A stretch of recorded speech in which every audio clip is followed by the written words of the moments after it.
You said, when did I fall asleep? So, Jordan, again, it's the 20th and the 29th. If you can reach out to HR if you don't agree. They have all the footage. So wait, they said I fell asleep on both of those days, but doesn't it take 3 terminations for me to get fired? I have the whole shift. I have the whole shift pinned, so HR has it. So if you want to reach out to them with further, just and talk to them about it, you can. I'm just delivering the termination because it is grounds for termination. All right. Like, that's unacceptable. All right. Thank you to my manager, Tony. Okay. Bye. Well, chat, we heard Tony, right? We all heard Tony, right? Y'all know what that means today, right? Got fired today, right? They ain't coming in this house.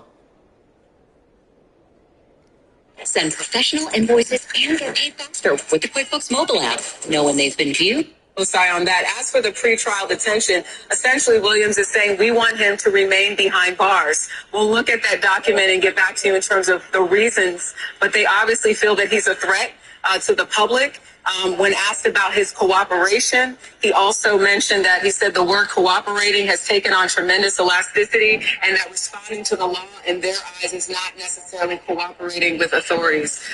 So we know that he's going to be in custody, but we do know that they're not going to get into, at least Damian Williams saying they're not going to get into the why and when they took him into custody the way that they did as far as that investigation is concerned. But a lot came out of this. Also, I thought worth mentioning, having covered R. Kelly several times in both trials, he said that he was not going to compare or sort of contrast the two. But we've... By the way, there is a proposed bail package. I'm looking to get that for you immediately. Give me 1 second.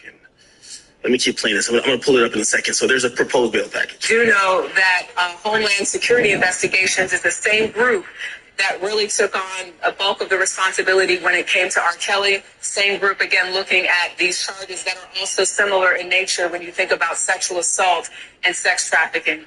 Jericka Duncan, thank you so much. We'll see you at the top of the hour. And joining me right now is celebrity attorney Chris Melcher. Chris, obviously, we just heard that press conference. We were talking to you on the front end. Did not think that the U.S. attorney was going to get as graphic as he did because this is so disturbing, but he did. The nature of the allegations are disturbing. Your thoughts after that press conference?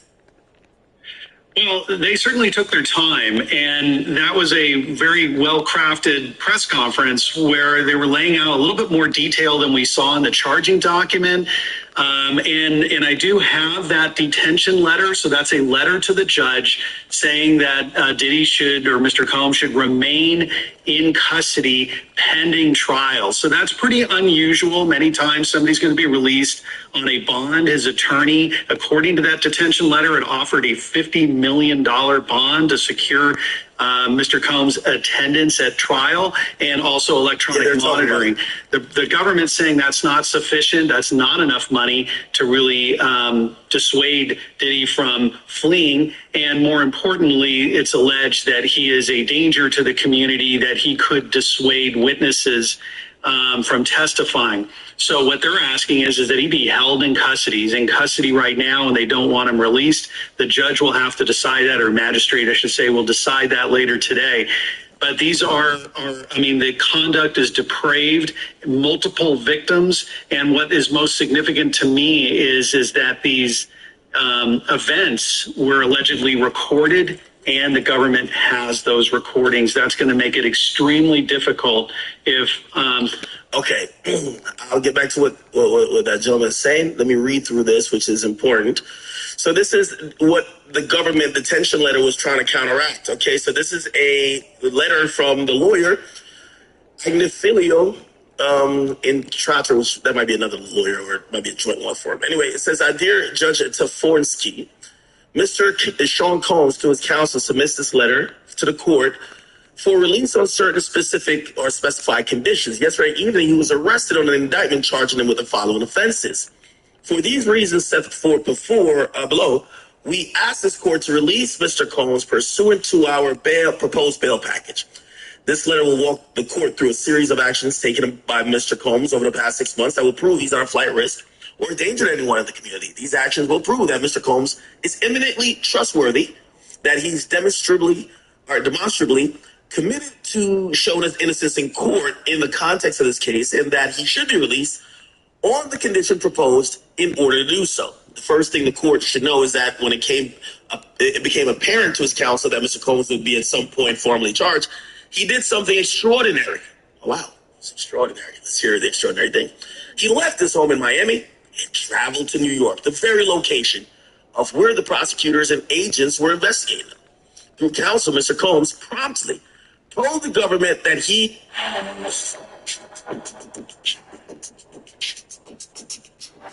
specifically where he was and offered to turn himself in at an appropriate time.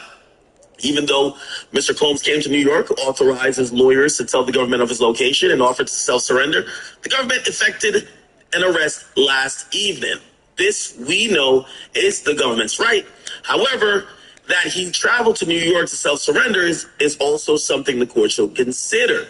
This was not the first action Mr. Combs took to show his trustworthiness and lack of flight risk. Indeed, it is part of his pattern since even before the March 25th, 2024 searches on his residence.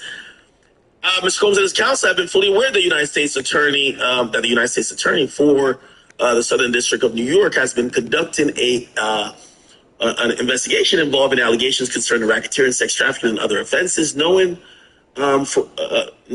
for these many months that he would be indicted. Wow, so basically they're admitting that he knew he would be indicted. Wow. Damn.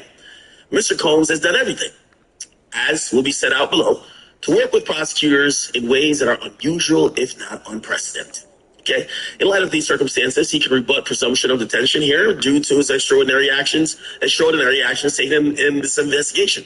He should be released on the conditions proposed so that he can fight the case in court effectively. By the way, let me see. Okay. All right. So we'll get to the extraordinary actions he took, but this is the proposed package. A $50 million bond, which clearly makes sense now. He was clearly liquidating some assets.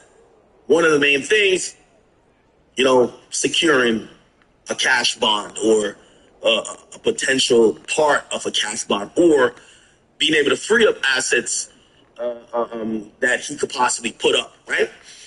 They don't mention if the $50 million would be in a cash bond or maybe he could use a property or something of the sort.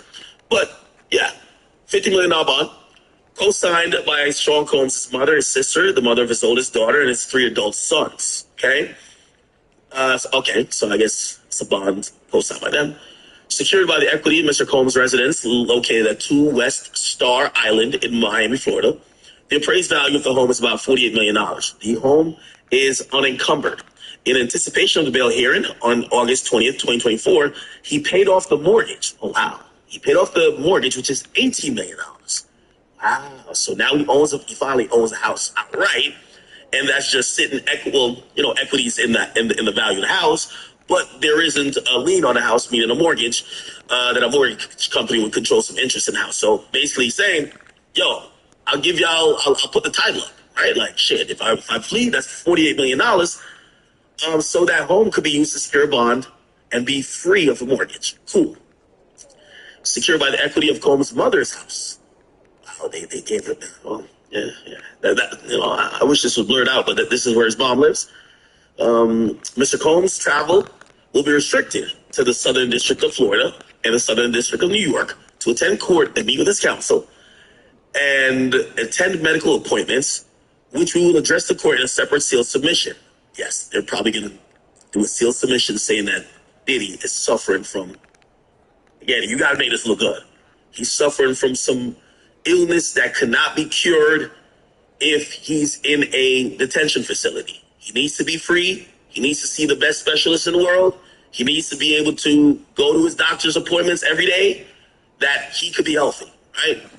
Typical, I think they did that with Harvey Weinstein as well. I mean, shit, they've been trying to do it with Y.W. Melly, saying he has some grave disease and he needs to be let out. And they keep saying, well, the niggas he allegedly killed can't get out of the casket, so you're not getting out. That's what they've told Y.W. Melly pretty much. Don't know if that'll work, but clearly they're going to do a sealed submission that obviously the public don't know what that is, but the court or the judge could consider it. As well as the Eastern District of New York and the District of New Jersey, only to the extent that his travel from New York involves an airport in those districts. The airport in New York in Jersey would mean that he would be flying via private jet.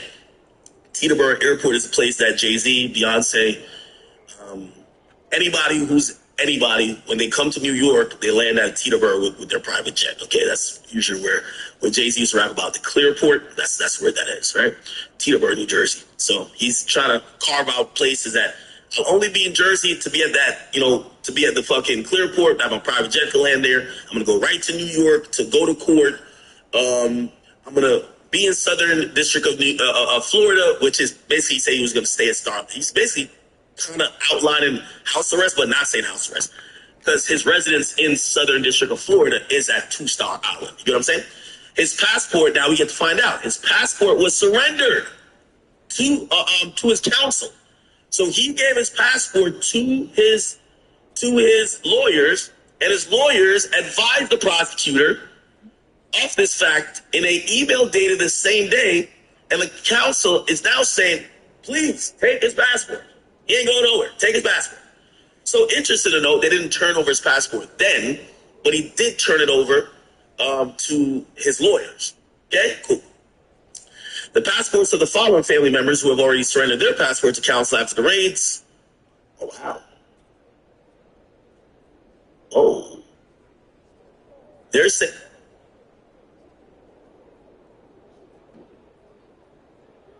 Chance Combs, Jesse Combs, Delilah Combs, Love Combs. I think this is the baby. Love Combs is the baby. Let's see. Love Combs. Yeah, I think that's the baby. Yeah, that's the new baby he had. Oh, wow. Shit, so he's down to even give up the baby passport. Like, yo, I'm not getting my family out of here. I'm not dipping out of here. You can have their passports, my passports. Take it all. Just, who's Chance Combs? I don't know who that is. Janice is his mom, I believe. Let me use this. Who's Chance Combs? Oh, that's his daughter. Okay. Jesse Combs, is that the other daughter? I don't know who Jesse Combs is. Who's Jesse Combs? Jesse Combs. Oh, it's Diddy. Yeah, Diddy's daughter. Yeah, Jesse James Combs. Okay, cool. So that's the mom, the two daughters. Who's Delilah Combs? Does the sons not have passports, or did they already surrender their passports? Because they're not mentioned. Delilah Combs. Oh, this is another daughter he has. Okay, Jesse and Delilah are twins. And then there's Chance Combs. Who's Chance Combs?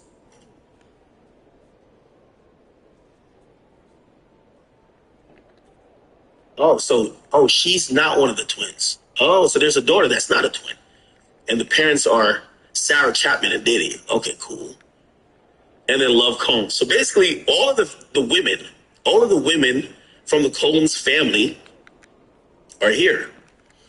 By the way, we're gonna get down to exhibits. The exhibits are gonna show the appraisals. Is the exhibits attached? No, but there are exhibits supposedly. Look, the written appraisal. So the appraisal that property is worth $48 million is Exhibit 1. The satisfactory of the mortgage, which means he paid it off, is Exhibit 2. And the letter to the prosecutor, as mentioned, that he offered his passport up, is Exhibit 3. Or he didn't offer his passport up. He said he has turned his passport over to counsel, right? Yeah. They emailed on the first saying that they turned the passport over to counsel. Cool. All right.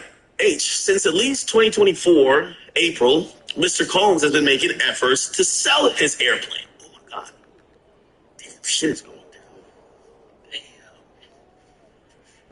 If y'all buy that plane, man, make sure y'all scrub the whole interior, black light and everything. If he was having freak offs on the ground, imagine what he was doing in the air, nigga. Trust me. He's been making efforts to sell his airplane. We informed the government of these efforts in May 2024 and explained further below. Just this weekend, Mr. Combs entered a letter of intent with the party to sell it. Oh, wow.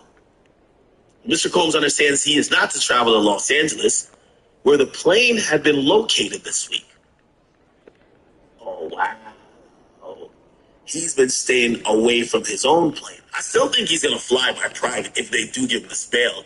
But I guess he's trying to say, if you own a private jet, you probably have more leeway with what you could do with it. So he's like, no, I'm going to get rid of my private jet. I guess he probably just charter one.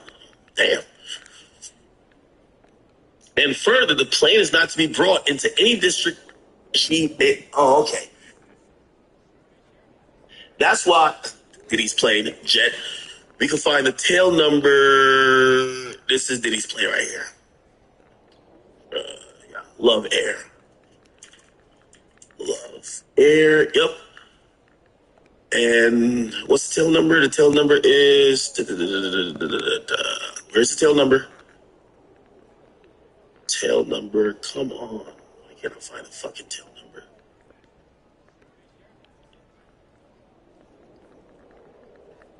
Am I slow?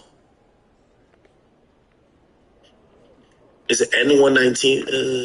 N11969C? I think this is it. I think this is Diddy's jet, yeah. Diddy's jet, yep. Yeah, FlightAware. Okay, cool. Yes, so it's owned by Diddy. Sorry, Jet, I'm just like looking this shit up. Yeah, and yeah, that's registration history. Let's see if we can look where it's at. We could.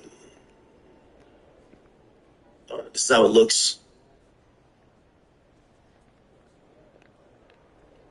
Beautiful jet, still. Let's see if we could. We could track it. Tracker. Flight radar. History of flights. Yeah, there's no recent flights. Yeah, that shit is parked. Holy shit. Okay, this is. You look how they tracking Jay-Z's. Yeah, having a jet is just having people in your business. Look, they're tracking Jay-Z's jet.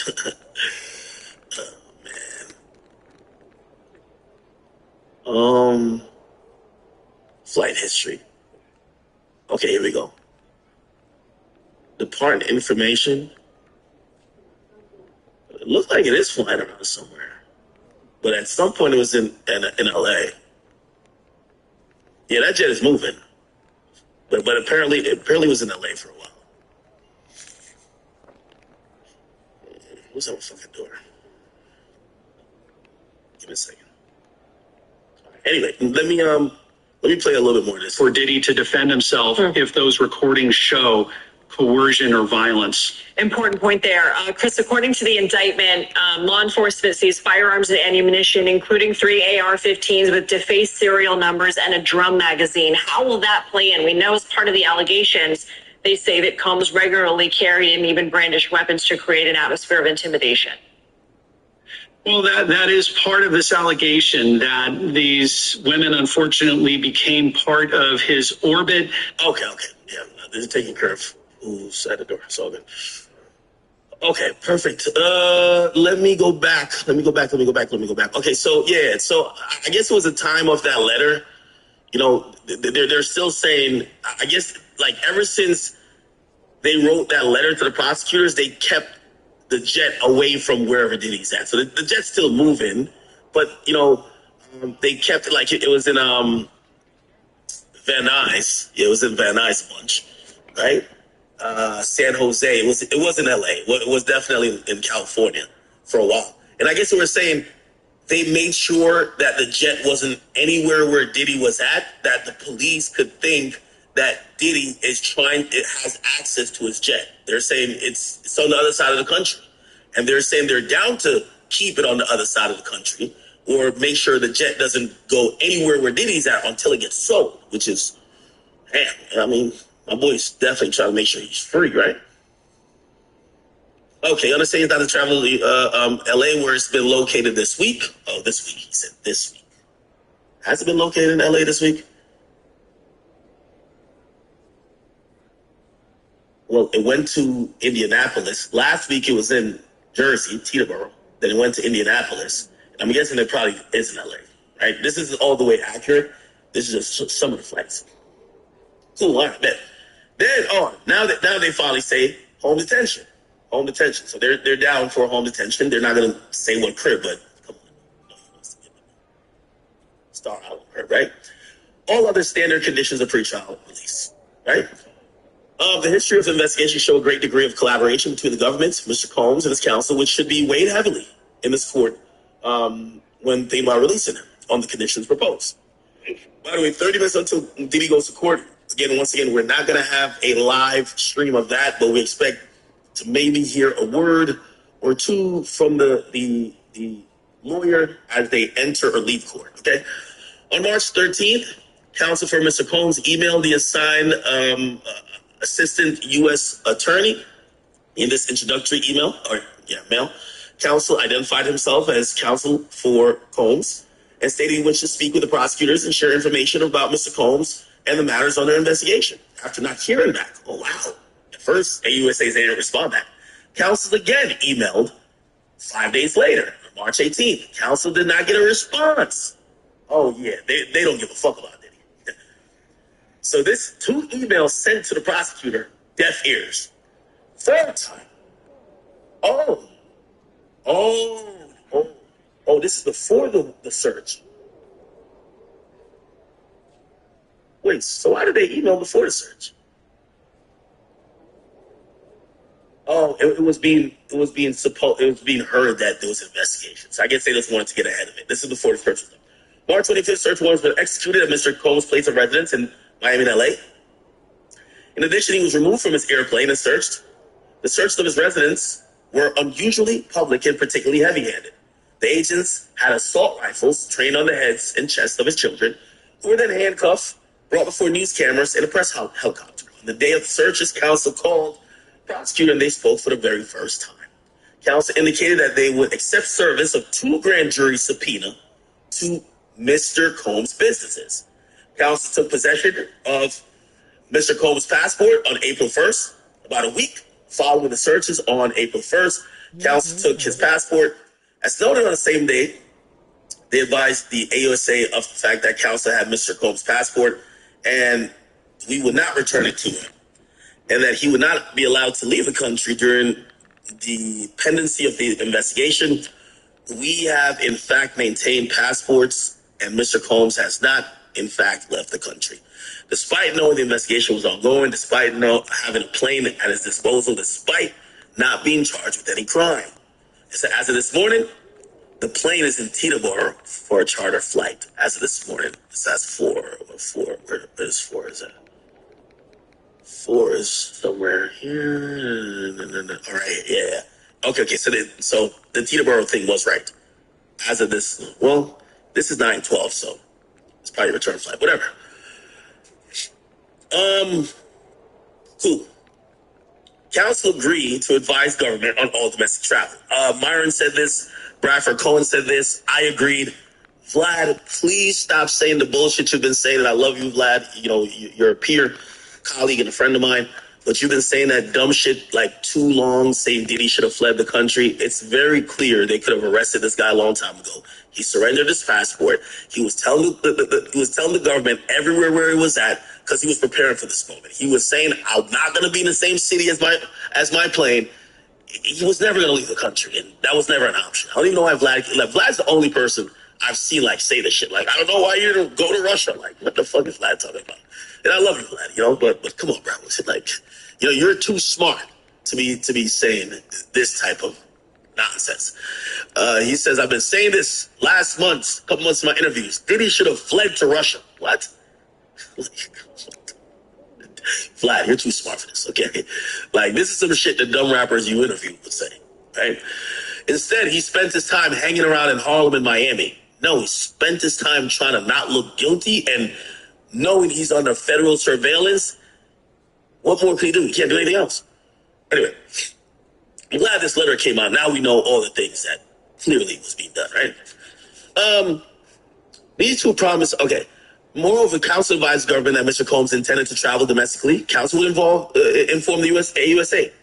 Me, Bradford Cohen, Myron Gaines, former HSI agent, we all predicted this. You're telling the government where you're going, right? Like, you want him to feel very comfortable, right? I heard that through sources that he's telling them anytime he's going to get on a plane.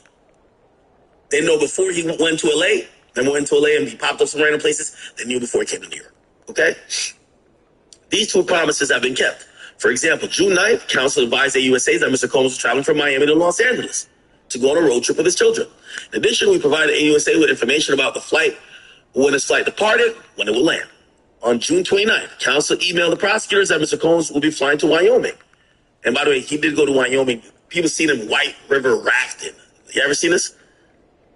Here we go. Diddy, Wyoming. White River rafting. Right here.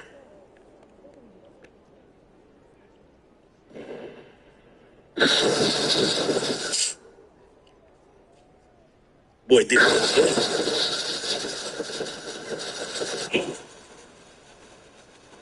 By the way, chat, apparently we got 23,000 people watching on YouTube, only like 2K likes. Please, could you guys just hit the like button? If you guys haven't subscribed as well, please subscribe to whatever platform you're watching me on. It's greatly appreciated. I do this, guys. I do this for y'all, clearly. But just please hit the like button, hit the follow button. That's all I ask for, okay?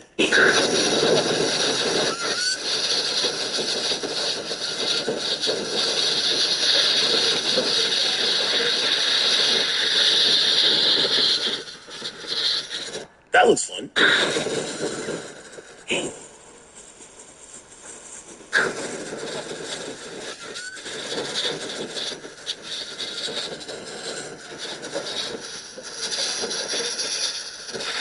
I can imagine this is a way to, you gotta imagine Diddy's mind is probably going absolutely bonkers, right? Like, this is the worst scenario ever. He has to, have some time to, I almost bit my lip. I did actually. He has to have some time to unwind. He has to try to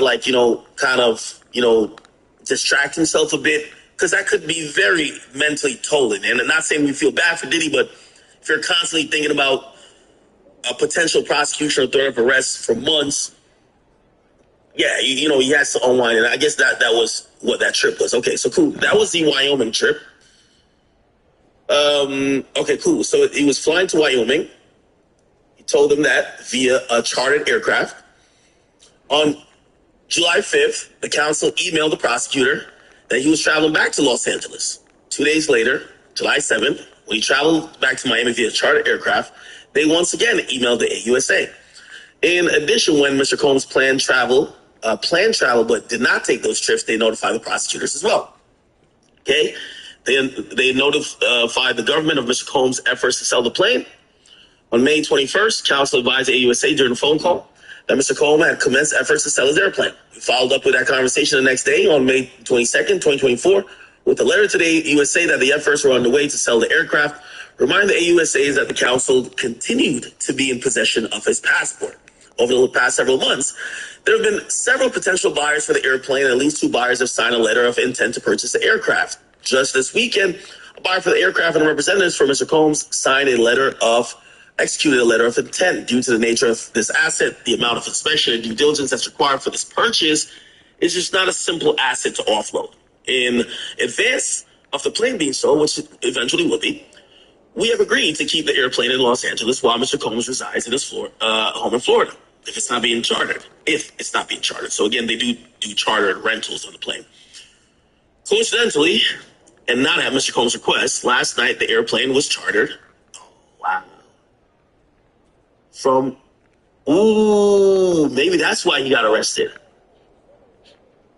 They've been keeping the plane away from Diddy. They've been telling the government, like, hey, we're keeping the plane away. Remember I told you? They're tracking that fucking plane. They're tracking it, right? Diddy is in New York. The private jet location that everybody flies into is in Jersey. And all of a sudden, Diddy's plane shows up in Jersey. Yeah, I could imagine somebody says, before Diddy get on his jet, let's lock his ass up right fucking now. Maybe he's let's lock his ass up now. So this is probably why, right? So now his team is saying this is coincidental. They're saying there was a chartered flight from Los Angeles to Teterboro. He had no advanced knowledge of the flight, nor did he possess any control over its movement last night. Obviously, Mr. Combs agrees to not go to any state, in this case, New Jersey, in which his plane is located, pending its sale, which is being actively pursued, and I get it. New Jersey is not New York, but the place that people in New York usually go to board a private jet is in New Jersey, Teterboro. It's like from Manhattan, it's, let's see, we're talking about 10, 15 minutes. So it's really in close proximity, even though technically it's not within New York State. All right, Mr. Combs voluntarily relocated to New York in advance of his arrest. Once it became apparent to counsel that Mr. Combs' arrest was imminent, he promptly relocated to New York City. On September 5th, 2024, he arrived in New York, and counsel immediately informed the government of Mr. Combs' whereabouts. By the way, here's the thing. I'll read this. It said, pursuant to the Code of Federal Regulations, a private jet may be available to the general public for use. That's about chartering. Part 135 pertains to Mr. Combs' airplane, and therefore it can be chartered by the general public. And many people who own a private jet, they'll allow other people. And by the way, this is why I look at Rick Ross's private jet, and I'm like, I don't know if people are chartering a private jet that just says Rick Ross, right? Like, it's so branded. You know, Diddy's private jet, at least, it's a distinct private jet, dark colored one, but it doesn't say Diddy. It doesn't say Diddy all over the shit. So, you know what I mean? It would probably say, let's get another jet. So he probably was chartering, and it's probably a good way to make money. A flight, I could price it out now. A flight from LA to Teterboro, that's cross country. It's 5 hours in flight time.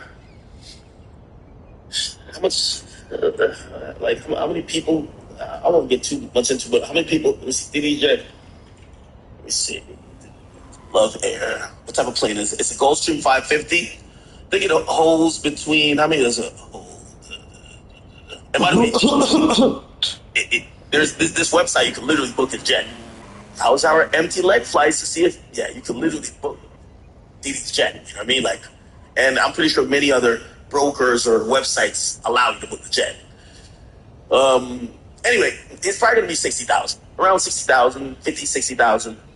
For a one way, right? So, if you want to have 8 to maybe 12 people on Diddy's jet, and you want to afford the $60,000 fee, that's a one way. Now, obviously, you got to pay a flight crew. You'll probably have at least one stewardess, 2 pilots, right? Diddy gets the rest, and probably a broker fee for whoever is doing the booking. But that's a way to generate some money, because jets are expensive. You got to park them, you got to service them, you got to maintain them, right? So, yeah. All good. All right, cool. It says, counsel offered to continually share Mr. Combs' location. Damn, this is like when your bitch catch you cheating, and you're like, yo, I'm going to share my location. All right, so they're saying that Mr. Combs was down to share his location with government counsel, right? Since arriving in New York on September 5th, Mr. Combs has been staying at the Park Hyatt Hotel. Okay, cool. I'm trying to see if I can hit up a worker over there to see if they got, one of them workers got a little security footage, guarantee you. They're going to try to sell it to TMC. If you think there's no video of Diddy being taken into custody, you're wrong. Somebody's just trying to sell that bitch. So we're staying at the Park Hyatt Hotel. Let me Google that bitch. Let's see how that shit.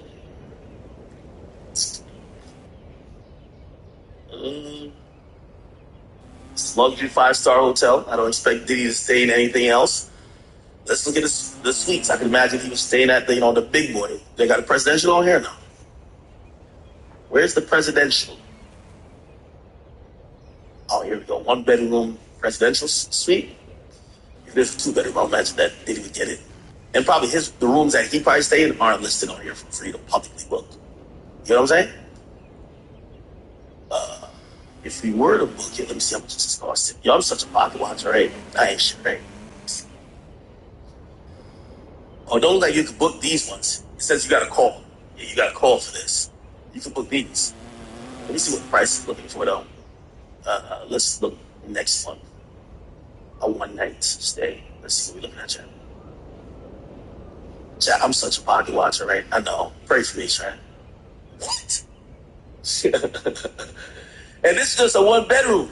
$2,000. $2,000 a trust. Oh hell nah! And then, so if this is $2,000, the presidential is like 6,000, nigga, 7,000 for the night. Holy shit! Holy shit! Yeah. Damn. So Diddy probably shelling out $6,000-7,000 a night for this spot. Yeah, $2K a night for a 1-bedroom. This is the minimum room you could get there. Look, all right, so this is the rooms. Oh, here's the suites. Here are the suites. Okay, $2,500 for a double bed suite. Let's keep going. Oh, here we go. Okay, so I don't even think the presidential is listed on here. Show more. All right, never mind this. Oh yeah, so Diddy's saying the presidential. So yeah, 10,000 a night. Yeah, exactly. So 10,000 a night. You know Diddy stayed the president. Like, Diddy money. Like, come on. 10,000 a night. Fuck.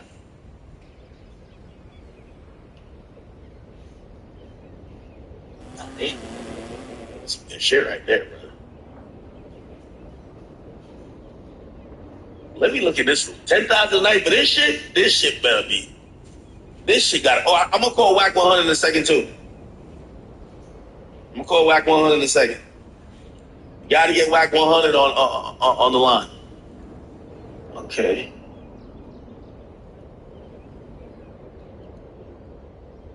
Right, I mean, it's a sweet, nice suite, but $10,000? Oh, let's do a 3D tour. Okay, here we go, chat. Ooh, okay.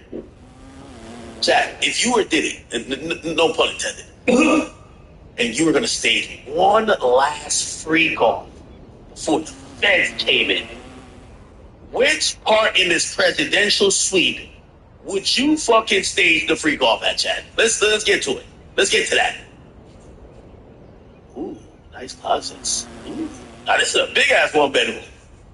Ooh, look at the closet. I like this. Oh, look at the closet. This is a room. Ooh, I like this closet. This closet looks nice. Ooh. Okay, got the mirrors in. Okay. Here's the room. Okay. Chat, where would you stage a freak off? Ooh, this goes into another place. This is another bathroom? No, this is the bathroom. This is the master bathroom. This is the master bathroom. This is the master bedroom, I'm thinking. Okay. Got this little, almost like a little vanity area. Nice little closet over here. Go over to the the hallway. Now this is the living room. Nice living room. Okay. Has like a little kitchen area, right? Little kitchen area. Actually, it's a full kitchen. Is it a full kitchen? Let me see a sink. Probably a microwave in one of these. It's clearly a fridge, right? I mean, shit. Chat, this is like where you would put, you know what I mean, the freak off supplies. Bottles of lube could go right here. You got to get the tons of lube all over here. Okay. I see what's going on. Okay, the last freak off, bro. Damn it. Chat, who do you invite to the last freak off? And I guess this is, ooh, this is another little entranceway. Oh, wow. And then this goes to here. Is this a closet or a connecting door? I think this is the outside of the suite. Yeah. Okay, yeah, nice little hallway. What is this connected to? Look like this is a closet, maybe like a coat closet. Okay, nice little mirror leading up here. It's pretty cool. Ooh, what type of thing is this? Kind of nice. The feng shui is kind of good. Get the energy in here, like, you know what I mean? Freak off energy, I ain't gonna lie. Not bad at all. Not bad at all, but $10,000. $10,000. Like, hold up, man. $10,000 a night. All right, the pocket watcher in me just got to. I'm sorry, chat. He was there.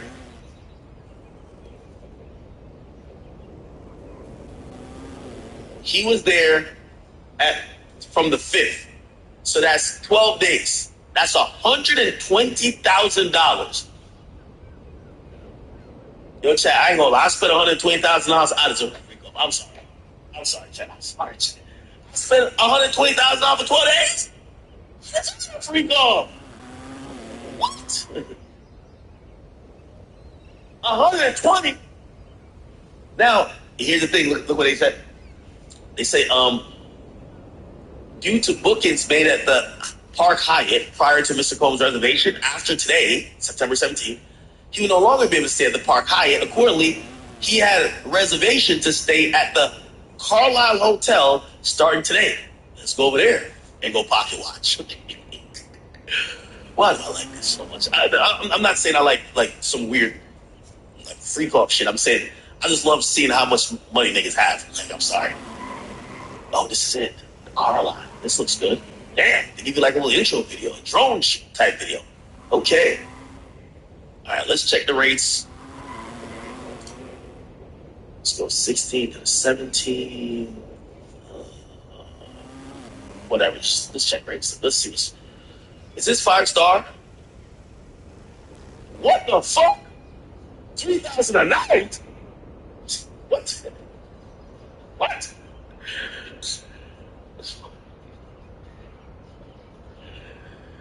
Yo, I love looking at shit like this. It makes me feel broke. Sometimes me that humbling. Yes. 3,000 a night? You know we gotta find the presidential. Where's the presidential?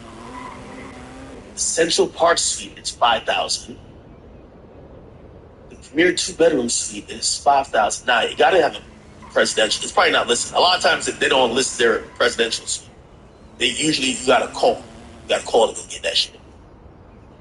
Because that's really meant for like special people, not only people that got the money. All right, but anyway, still minimum 5,000 a night, or if we're saying he's gonna stay in the best suite here, that's listed. Let me see how this place look.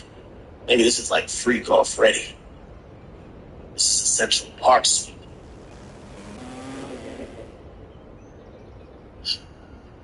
Yeah, I ain't gonna lie, this doesn't give proper freak off energy, man. How's the gigolos gonna be on this type of floor, getting their backs blown out, and Diddy's gonna be in this type of chair jerking off? Nah, this doesn't give freak off energy. The room too small. How 50 people gonna fit in this fucking bed? Hell no. You only got 3. It's not hell no. You only got 3 pictures? Hell no. Let me see this one. They gotta have a little bit more. Nah, they not big on pictures. This Diddy. This ain't gonna work.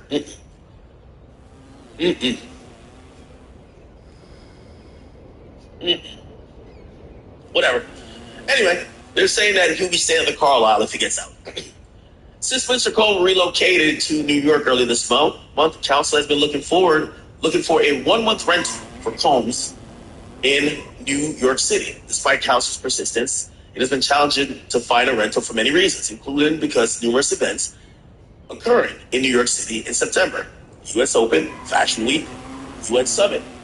And some landlords have discomfort having Mr. Combs as a tenant given the investigation. Last night, council had scheduled a viewing of a potential apartment. However, because of Mr. Combs' arrest, council and Mr. Combs obviously were not able to see the rental. Combs advised the government that it was in his possession of the past. Council advised the government that it was in their possession the passports of members of Combs' family. On June 13, council advised the government that we possessed Mr. Combs' mother's passport. We also informed the government we possessed the passport of his 4 daughters, all who were minors at the time we took their passports. And wait, does Justin, Quincy, and Christian not have passports? Why y'all taking the daughters' passports? I don't know why that's the thing. Anyway, council's assistance to the government concerning the subpoenas. As stated above, council accepted service of 2 subpoenas directed at its businesses in March of 2024. Separate counsel for the entities filed a motion to quash the subpoena in April of 2024. In May 2024, upon becoming the sole counsel in connection with the criminal investigation of Mr. Combs, so somebody got fired and left. Actually, didn't that make news? Lady Gaga, criminal counsel, Diddy, like somebody had stopped. Yeah, Diddy was dumped by a law firm after Lady Gaga told them, if y'all represent Diddy, I'm done with y'all. Right? Look, here we go. But we don't know if that was civil. Maybe that was civil, right? Okay, so there's been some rumors floating around about Diddy and Lady Gaga, but we have the latest update on the situation. Manhattan law firm Grubman, Shire, Mycelis, and Sachs, known for representing top figures in the music industry, has cut ties with Sean Diddy Combs. A spokesperson for the firm confirmed that the decision to part ways with Diddy was made proactively by the partners months ago. Okay, that might be it. So it appears that Mr. Aguafilo, I might be fucking up his name. There was a co-counsel, means lawyers, and that law firm dropped out, which, by the way, if you got Lady Gaga's and them saying, yo, I'm not using you as a law firm no more if you represent Diddy. Diddy's a creep. Damn, they're putting Diddy in a vice grip. Pause. Okay, upon becoming the sole counsel for Diddy, we advised the court that we would withdraw the motion to quash the subpoena, and instead the parties would meet and confer with the government to minimize the number of requests on which the parties disagreed. Counsel agreed to begin gathering documents in response to the subpoena. For several months, counsel for Mr. Combs and the AUSAs have had a regular discussion about what documents we've had, what we didn't have, and in regards to the documents we didn't have, where the governments may be able to find such documents. We did this for two reasons. First, there was nothing in counsel's estimation that will constitute evidence Mr. Combs being involved in any federal crime. Second, we wanted to appropriately be helpful to the government in the investigation. To that end, the Combs entities have produced over, oh, my bad, I can't see, I'm sorry. Welcome, retarded. 144,000 pages. Damn, they gave the government 144 pages of documents to the SDNY, Southern District of New York, in compliance with the subpoena.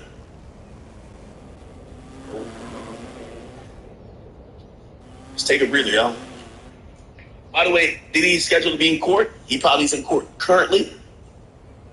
As he waits for the proceedings to start, we don't know if it started exactly at 2:30, but it is scheduled for 2:30. Let me quickly looking at still no action here. Still no action here. Sorry. Still no action. Okay, we won't get action for a while. It's all good. All right.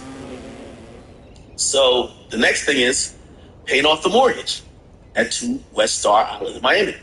As noted in the discussion about bail package on August 20th, 2024, Mr. Combs caused the outstanding mortgage to be paid on his primary residence in Miami. This payment of about $18 million was for one reason alone, so he would be able to have the $48 million residence free and clear of any encumbrances so that it could be used to secure a bond. We submit this truly extraordinary measure that shows resoundingly that Mr. Combs is appropriately focused on defending this case on the merits in this court. Legal standard. Mr. Combs is presumed to be innocent. The Supreme Court has observed that the liberty is the norm. Detention is prior to trial or without trial is the carefully limited exception, U.S. versus Salerno. As the Supreme Court recognizes, the function of bail is limited. Sack v. Boyle. The underlying goal is securing the presence of the defendant rather than the sum of bails. Basically saying it shouldn't be about the amount of money he could put up. It should be securing him showing up to court. U.S. versus Nabia. Courts bear in mind that there's only a limited group of offenders who should be denied bail pending trial. U.S. versus Shakur. Is this what I think it is?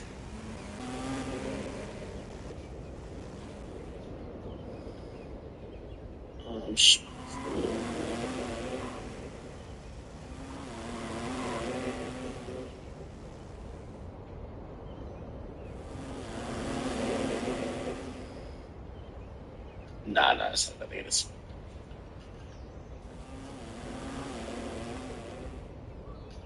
Okay, no. I'll bring it up. Okay, anyway. Who cares about this legal bubble? Just move forward. While there's a presumption of detention, so this is, I think, the biggest molehill they're going to have to climb. I didn't know there was a presumption of detention in sex trafficking case, but apparently there is, and his own attorneys admit that, right? So while there's a presumption of detention in sex trafficking cases, presumption is rebuttable. The presumption imposes on the defendant a burden of production, while the burden of persuasion remains with the government, U.S. versus Mercedes. Although this burden is not heavy, the defendant must introduce some evidence contrary to the presumed fact, U.S. versus Rodriguez.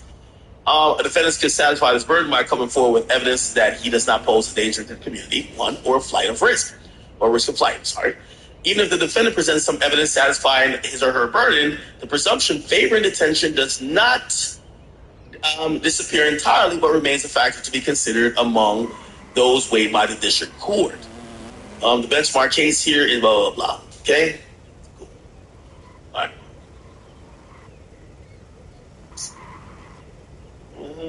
All right, this is more mumbo jumbo here. We don't have the rest of the documents regarding or related to the exhibits, but I'll see if I can get them. All right. Let me go here to finish playing this, then we'll get back to law and crime, and then I'm trying to pull some more documents for y'all. Because he's famous, and that was his way of kind of preying on these folks. But then when they realized what was going on and wanted to escape, that he used threats and intimidation. And the allegation is weapons were displayed. And so we did see some weapons. Of course, it can be legal to own weapons in the U.S., but these were high-capacity magazines or defaced serial numbers. So depending on where those weapons were possessed, that could make it illegal and kind of demonstrate the intimidation or fear that allegedly was used against these women. We definitely saw that in the Cassie video, the 2016 hotel surveillance video. And I would note that Diddy initially denied that. He said she was looking for a payday, and that and then when we saw that video, we know that was untrue. So he is in a very difficult spot. Okay.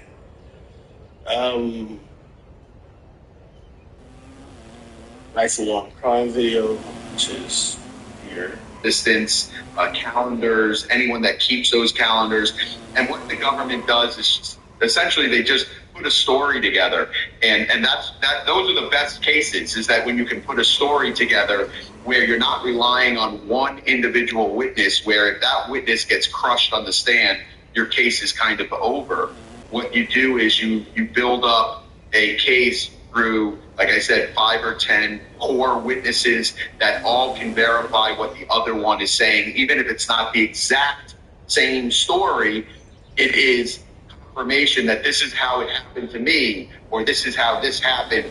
Or if Cassie was present during one of the other witnesses and something happened to that other witness, they would be like, yeah, Cassie was there. And then Cassie obviously testifies, I was there. Well, Bradford, just one follow-up question to that. The allegations from the 90s, so there have been people who have accused Sean Combs. And by the way, we also do have the email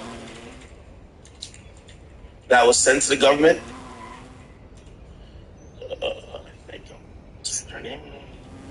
The email that was sent to the government essentially alerting them of Diddy going to Wyoming. Here's the question. It says from Teddy Garagos, okay, which is, obviously somebody who works at the law firm for this person. It says, "Dear all," and by the way, they sent it to the USA Department of Justice.gov, right? So this is the AUSAs and pretty much prosecutors. "Dear all, Mr. Combs will be departing from Miami tomorrow at 6 p.m. tomorrow on his plane for Los Angeles, Tuesday. He and his family will depart on their road trip. They will go to Sedona, the Grand Canyon, Lake Powell, Zion, and Death Valley." What? I don't know what places these are, but okay, cool. Yeah, they're going to go to these places. We'll be in touch with his flight information back to Miami. We hope you've all had a nice weekend. So Diddy's lawyers were trying to play ball, man. They were trying to we'll give you anything you want. Anything you want to make you feel comfortable. Like, yo, we're trying to work with you.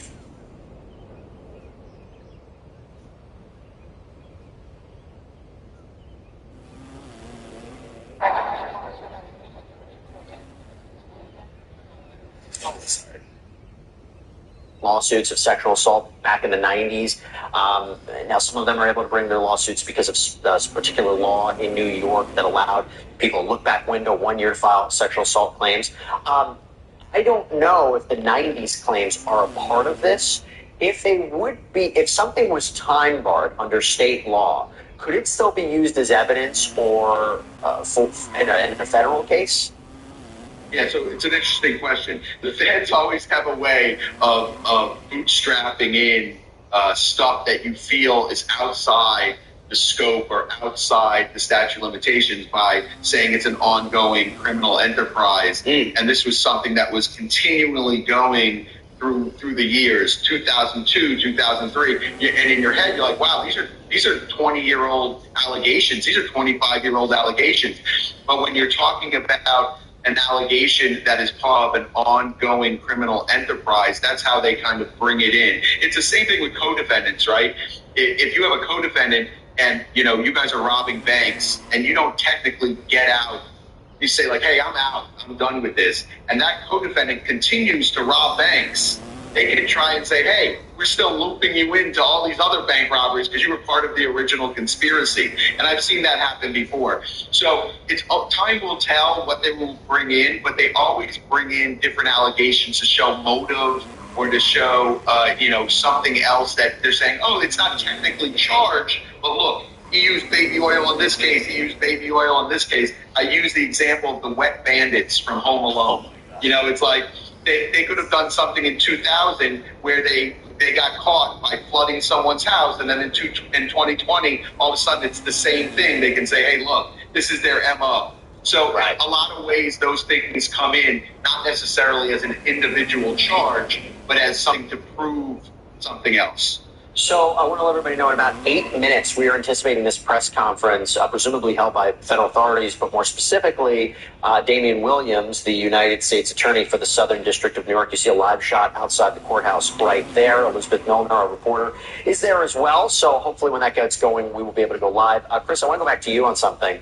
So in this letter, again, from from the government, to the judge, presumably overseeing this part of the case, asking that there be no bail set. They talk about how Combs is a danger because he has allegedly bribed witnesses and obstructed justice. I want your thoughts on this. So it talks about the 2016 Cassandra Ventura video, and at the same time, staff members were in close communications with the victim of the assault as well, all in an effort to cover up the defendant's assault, prevent the incident from being publicly disclosed. Within days of the incident, the surveillance video disappeared from the hotel's server. Again, this is exactly the allegations from Cassandra Ventura that she made in a lawsuit. Then, it talks about how throughout the time period charged in the indictment, members and associates of the enterprise have reached out to multiple victims on behalf of the defendant to convince them not to report the defendant's abuse.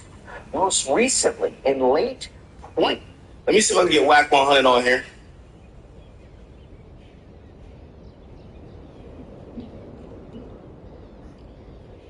I know Whack is probably busy. I know Whack on Clubhouse getting it lit right now. Hello? My man, Whack 100, man. What's up, bro?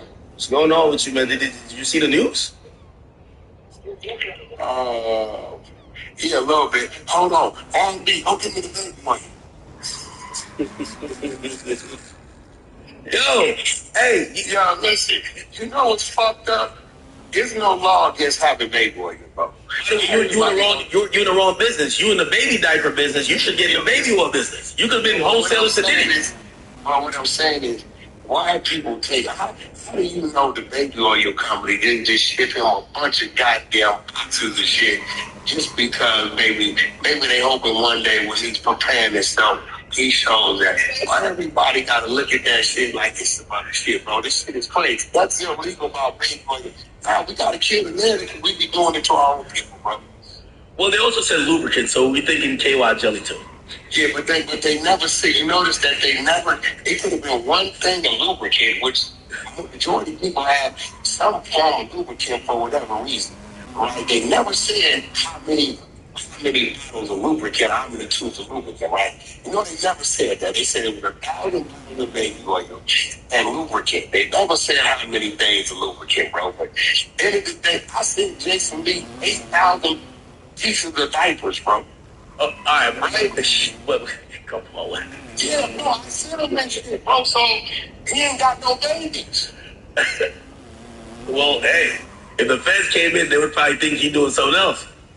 Yeah, but see, that's where the bullshit is at. There's nothing illegal about having baby oil unless the baby oil is diluted with some type of drug or some type of shit, man. Let's kill the motherfucking baby oil thing. Oh, come on, man. God damn, man. Shit. Okay. All right. Well, I mean, I think that's a reasonable. I do think that they put the baby oil to jump off the page to make him look like a freaky sexual deviant that constantly had sexually. You know, again, you're right. Baby oil isn't necessarily like an item that could be used only. Bro, they keep using this word freak off, right? Yeah. And I'm getting tired of that word too, right? Why?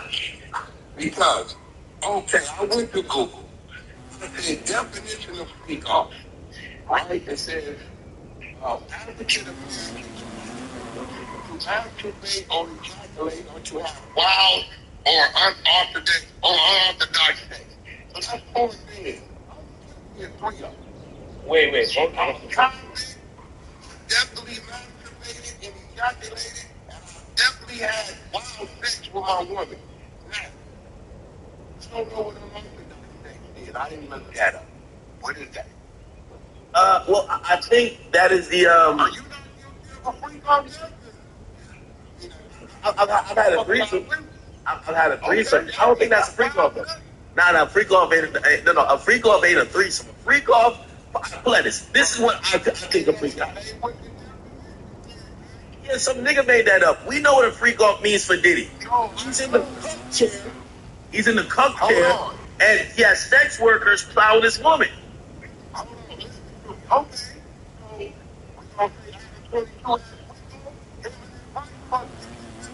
Yeah, but it's contractual. If they were doing that recreationally and one of them, What do you mean? I didn't ask you a question. You know the whole T.I. Tiger thing. Nobody that was in those rooms was forced to do shit. Okay, well, I don't think a freak off is inherently illegal, but I'm gonna be honest with you. If you have a sex worker, I think that's like the basis of a freak off. Like, come on, you hired a sex worker. Okay, hold on. Tread because you yourself just said I was over at the bar. She wanted to come with me. Hell no. Hell no. Y'all like Molly Schmurder. We're not paying for vagina. Nope. Yo, listen, we all pay for pussy in some way. Well, okay. Okay. Okay. Well, wait on. Or with somebody for a certain amount of time. You're right. Wait. Now you can they come back from the club to the home and you Right, I'm not gonna lie.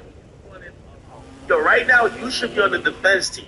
Let me ask you a question. So, are you trying to say nothing sounds odd about the description you heard that a woman who, by the way, we've seen her on camera running away from him. Supposedly she was running from the freak off. She was yes, he beat her ass, dragged her back to the room. No, that isn't no. That isn't domestic abuse. Right? It wasn't like to see him forcing his head down or leave, he came out and did some crazy shit. That's one thing. That's an assault. So see him charged with I think maybe, they probably put that into his head and it's gonna fuck him up in the long run. But what I will say the thing that he probably did wrong because they get so much money, they live a lifestyle so long they don't understand. Just because they come out shit, right? You still just can't do anything in your house. You have a choice. going around with cocaine, pills, and gun money, right? Around the park, right? At that point in time, you can't yourself up because Because they work for 12, man. end up in one of those rooms. The rappers for 12. And then they wake up on the next day and say, yo, what the fuck was I thinking? I was Let me ask you this question, because you said you don't think that they were unwilling participants in those rooms. So do you think that basically he's getting charged for being too freaky? He's getting charged for what they all wanted to do, but because certain things were incorporated, it's gonna make it look like they shouldn't have been doing it. No, wait, forced us. Forced us. Right? And you come to my house, right? And you get naked, and you can live with this other girl, right? And I'm hitting the other ball, and y'all Nigga, open those doors, bro. We got so many witnesses, bro. We gotta talk. I don't see him doing nothing wrong. I don't give a Let the girl, she look at the police officer. whoever keep doing it with that. Bro, now let me see the flow. Hey, we got an officer in TQ, man. It's gonna open that. Don't worry about that. So what you're describing is like sexual assault. All right, so let me give you an example. Because they're saying It's become clear. Okay, boy, they lying. Boy, it's telling them. Same dude who fired me today, my man. Says, I told you. what they say. No.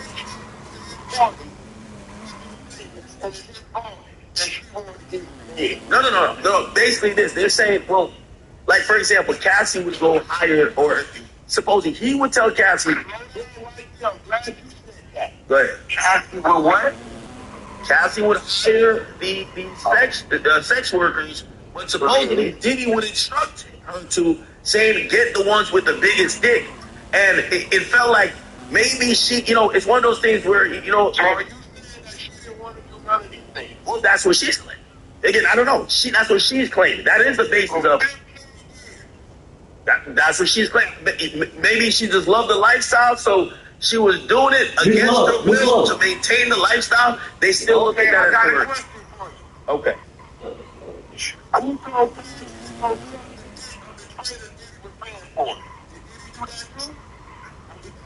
Hey, we put him on the trail. What are you talking about? We had to do it.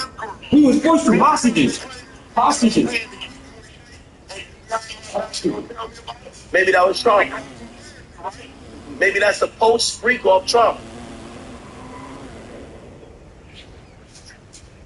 Maybe that's Trump. You never heard a girl say that. Never heard a girl say that.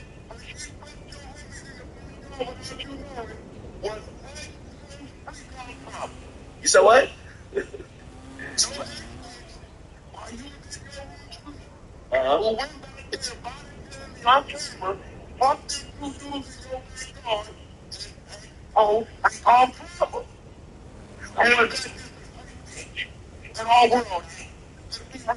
I mean, I don't know what she got going on. I want to just keep it a being with you when it comes to that. Are you telling me it doesn't No. I'm playing devil's advocate. I'm playing devil's advocate because this is how this is looked at in court. Right? I'm playing devil's advocate. By the way, you got to realize he got indicted, right? So, like, clearly the grand jury's seen, and by the way, there's a shit ton of evidence, right? So, some of the shit that we think is nothing, it is actually something. See, we're all done to the law once we start to think above the law. You get what I'm saying? Once we start to think on. Wait, my phone's died? My phone's died. Hold on. Oh, look. Yo, why? Listen to the plan. Listen to the plan. Die the quickest ever, bro. The plan. My bad, chat. This new iPhone died, man. Quick. Alright, it'll be back on like a few seconds. Fuck. Free plus, you better not come to my house. Right? My name is Jordan Sheriff. You better not come to my house. He's giving a different perspective. Obviously, Jordan Sheriff and NBA YoungBoy connected. Here's the thing. I guess he's saying Diddy's in trouble. Not to rephrase what he's saying. He's saying, yeah, Diddy's in trouble. Did he do some fuck shit? Yeah. but he's staying very steadfast on the idea that these free goals that were happening were all consensual, right? Obviously, I wasn't there. I can't tell you if it was or wasn't. But, you know, Wack is using to his point to say, well, who does, if you don't want to do it, who does an act for 15 years before not criminally going to get some retribution? Just listen to what they're saying. Listen to this. Whatever.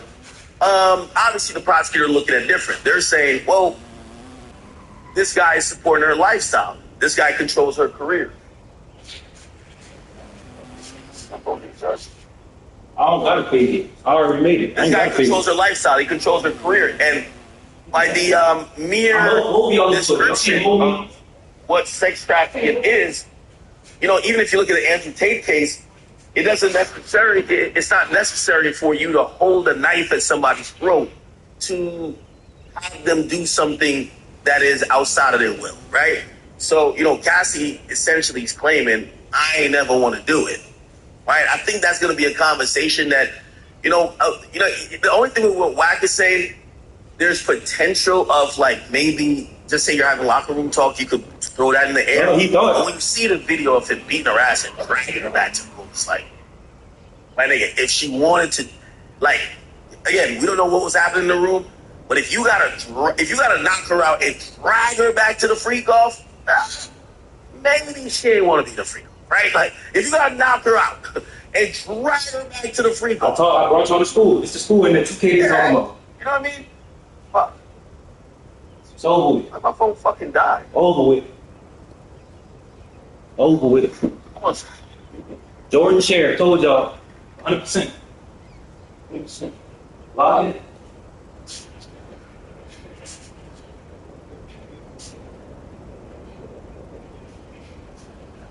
I'm talking to my chat, man. I'm live, man. My fans hearing everything I'm saying right now. I'm live 24/7. What are you talking about?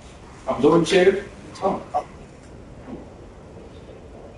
I can't tell you where I live at, though, so I'm in my house. So ever since they changed to this new fucking... Because they know I'm at my house, bro. I'm on the Wi-Fi. They watching me. Try to get me on the game. On 2K25, my house. Like USDC, like... I think my mom gave me my game, so they tripping. They tripping. That's all I'm doing. Phone turned back on the same. That's all. I got two phones, the blue iPhone 12. I got the point that, I got you know, two if I was a defense attorney, I think the one I'm talking to right now in the tower? Yeah. Both of them. It's like hard to really like take that point too serious because you've seen the video. Like that video is very impactful. That video of allegedly, you know, and again, you know, couples fight. Not saying that this is you know, we're gonna co-sign and we're not gonna act like couples don't get into it, but that alleged video supposedly is from a freak off. She's trying to tiptoe out the door and escape the freak off. He runs out with a towel around himself, clobbers her, knocks her out, and drags her ass back to the freak off. Yeah, it's kind of easy to sell the narrative that, nah, she ain't want to do that shit. You know what I mean? Right? That, like, again, I'm sorry. Now, here's the thing. We're not saying any woman who makes an allegation is automatically right? You know, obviously this is the court of public opinion to a certain extent. But I don't think when it comes to Diddy and what we've seen, we've just seen a lot of evidence that he's capable of doing some of these things. We've heard a lot of accusations. We've seen some proof of some of these things that he's been accused of.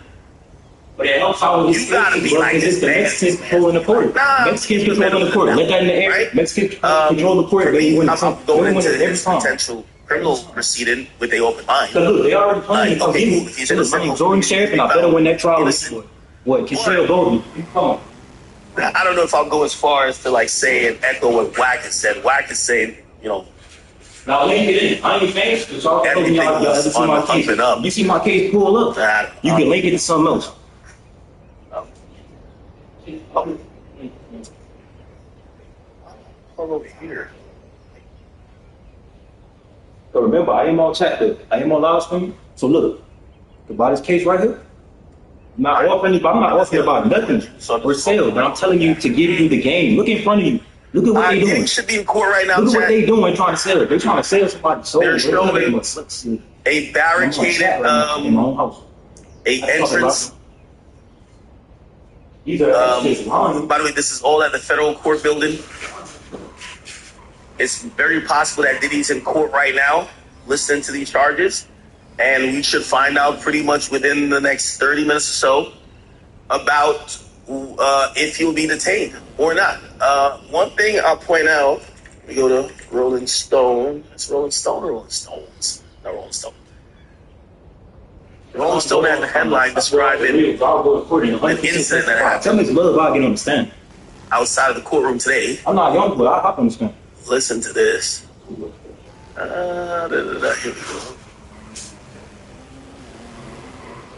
So outside the house, Combs has a smattering of support. So people are showing up in support of Diddy. So one man screamed, "Fuck y'all," while wearing a Combs shirt, while a black Cadillac rolls slowly past, blasting Combs' 1997 hit, "I'll Be Missing." So it looked like, Diddy's having some supporters. And by the way, a lot of people have had supporters in these situations, including, including, what do you call it again? You can say anything you want. I'm so in the air. R. Kelly, Michael Jackson, OJ has some supporters as well, during these cases. So again, these guys are celebrities. So no matter, even if you think they're guilty, they're gonna have their fair share of supporters. And again, I hope my coverage of this, I'm not here to defend Diddy, and I'm not here to also biasly just take the popular road of like, oh, he's automatically guilty. I'm hoping I could be a little bit impartial, but not being completely inhumane, right? Like there are people, and we have seen some proof. It's not just these wild allegations. We ain't seen the proof. So hopefully I could be a little bit unbiased when it comes to that. All right, let me see if I can get Wack back online.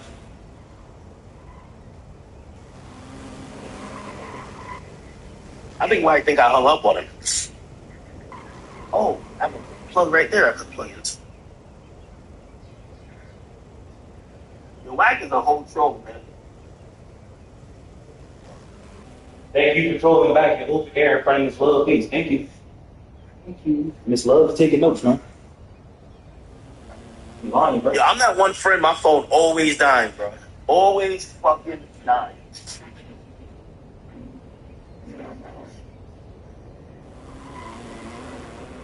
Give me one second.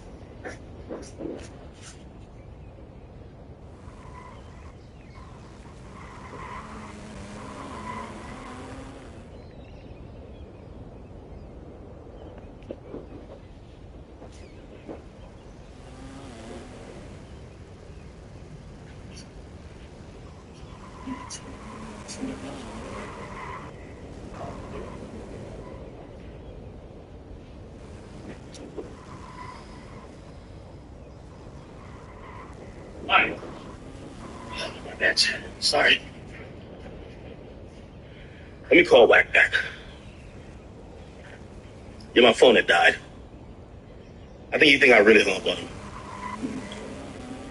Yo, I did not hang up on you, Wack. My phone died. I think Triple Rainwater just called me too. He gave me some content. And that Trim and Yellow Beasley who just got at it down in the courthouse. Somebody got problems. Content. Put it up a little later. What's up, man? What? Hold on. Let me see my Rainwater and Yellow Beasley. They've been in that goddamn civil suit, right, for a couple of years. So they've been going to civil court. They got it outside from the courtroom. They said good content. Are they fighting outside the courtroom? Swabbing like a motherfucker. No way. Yeah, it was a one-on-one. Yellow Beasley looked like they tried to rush up with the shit. Wack. I'm gonna put it up on the motherfucking Honey Show YouTube channel, man. Honey Show YouTube channel. Yeah, by the way, man. Oh, hold on, real quick. Just because I know they've done you dirty recently. Yo, what's your Instagram? By the way, everybody, y'all all know Wack 100. I think I low-key felt you got snubbed from that top media person list, because I ain't gonna lie. I'm on Clubhouse listening to you. Well, I'm on YouTube listening to your Clubhouse clips every day. Well, what's your new Instagram? Because your Instagram got taken down. What is it? _ the 100 show _ the 100 show.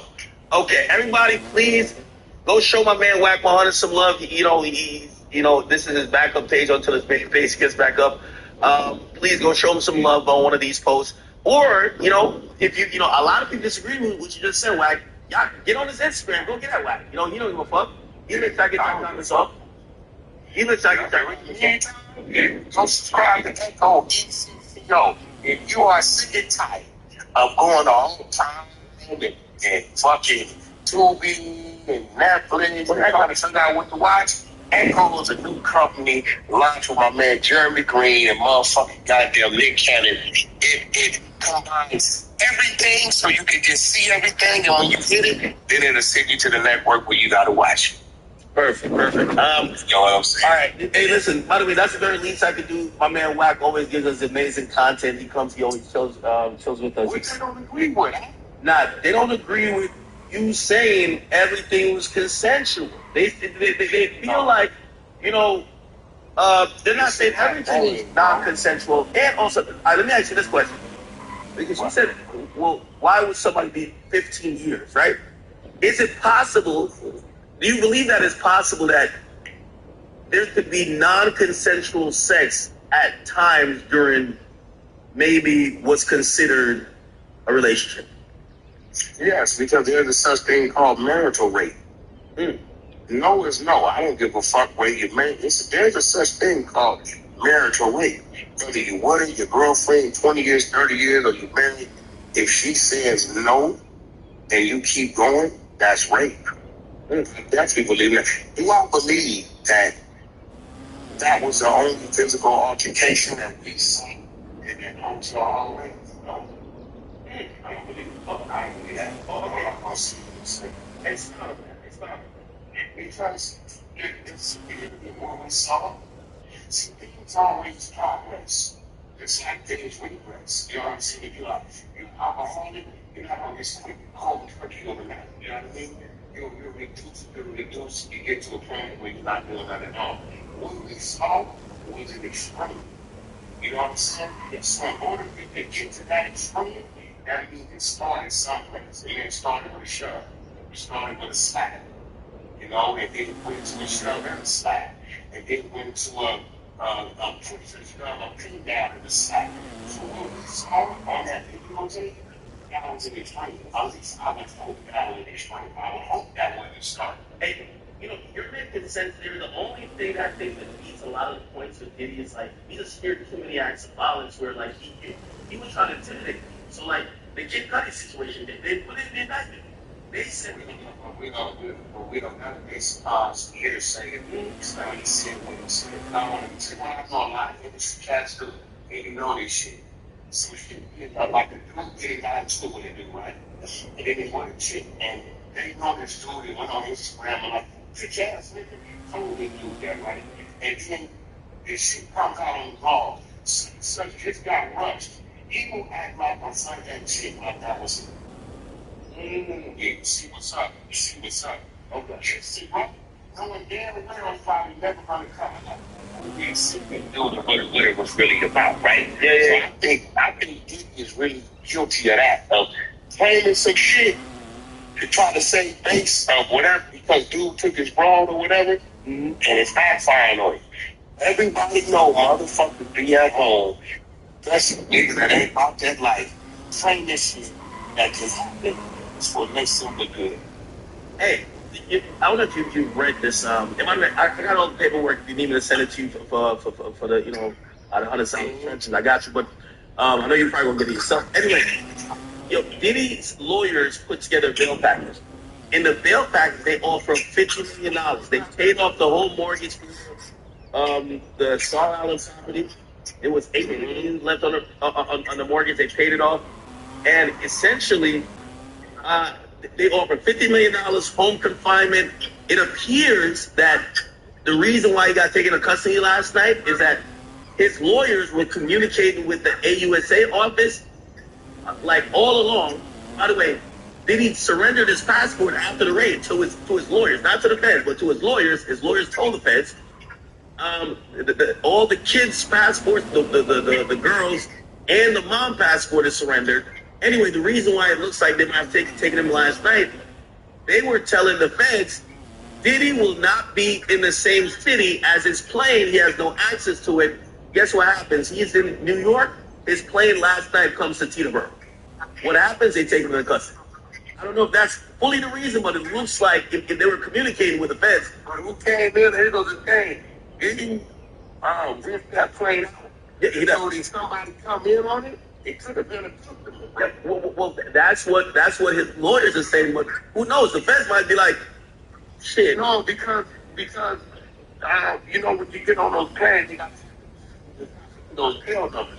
So if you look on there and see that you plane left Miami, went to Houston, and then check in and picked up, 7 passengers coming to Peterborough, who was gonna be overnight and fly back out to the lake. That means that plane was booked out. Right now, with Diddy probably not knowing that his fucking plane that he's making money off of is restricted from being in the draft. It ain't even the city. Well, that's where we fly to if we go to New York. He's probably not thinking that the plane can't fly in there, because I'm pretty sure it's in Texas.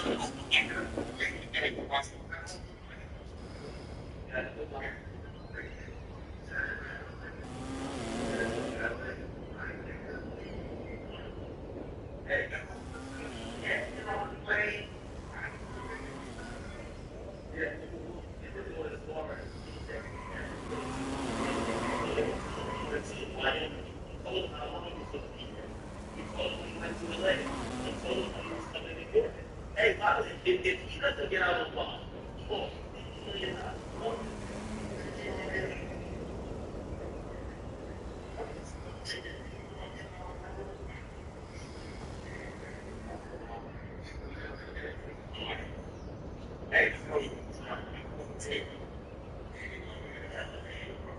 sneaking in between my body watching that slide. They said what the hotel we were staying at. I looked at the presidential suite for the hotel we were staying at since September 5th. And I go to Sky. So he's not here to do this. I mean, he's not here to do this.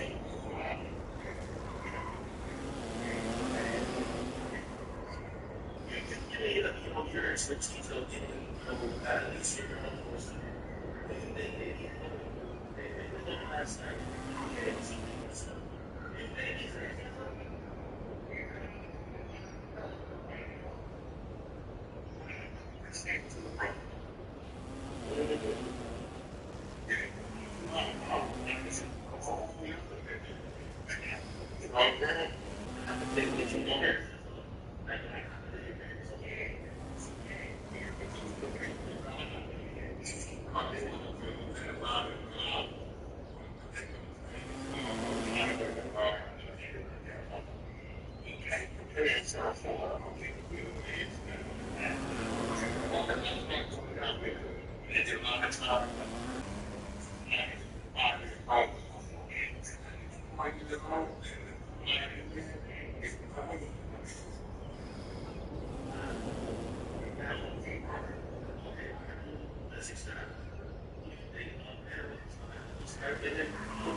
To the middle of 15 on that. You know that's better.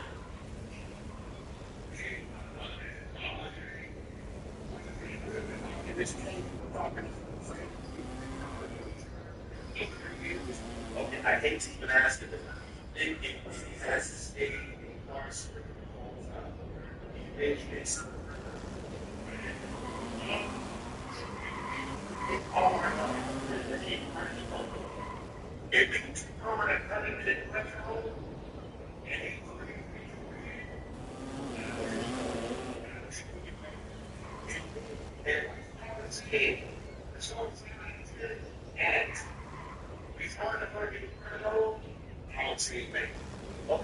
why you said it.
it's funny because the whole thing with Diddy, a lot of people used to say, especially when you go back to the 90s, they used to say, nah, man, Diddy, shut up. I think it's a problem.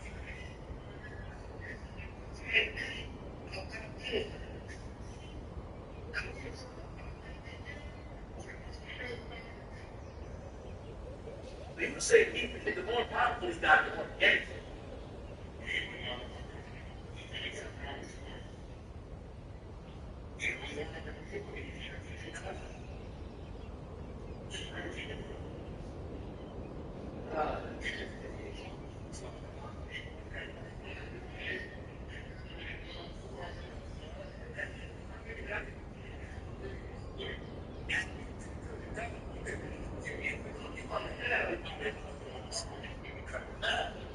Yeah.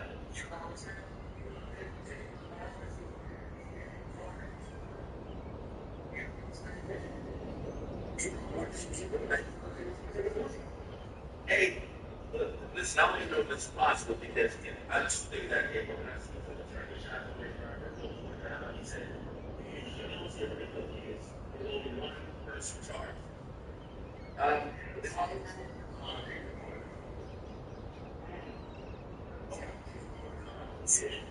Okay, now let me ask you a question.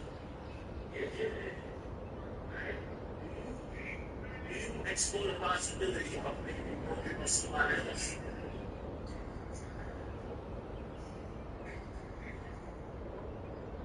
So if you got somebody off, you probably gonna leave.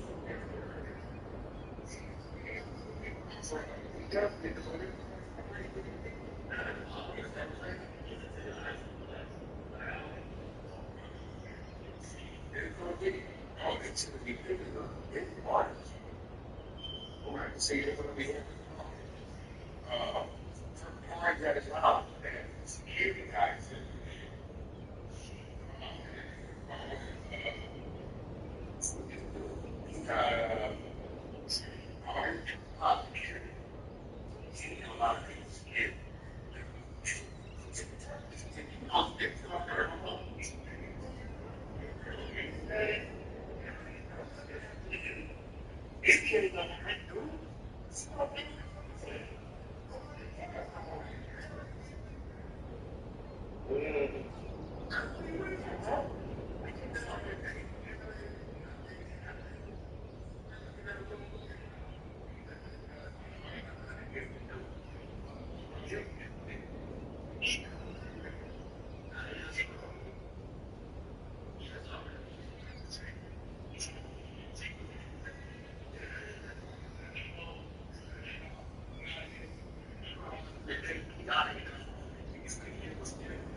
People are saying the only person that, there's two names. They're saying either Clive Davis or Casey. I don't think he got nothing. I mean, anybody else that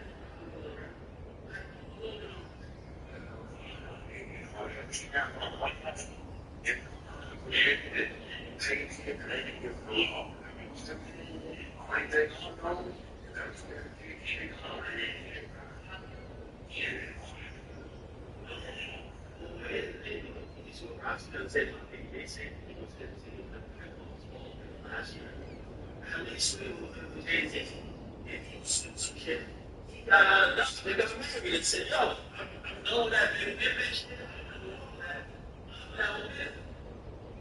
Then he was laughing at Rico's, he on Marisha, laughing at him.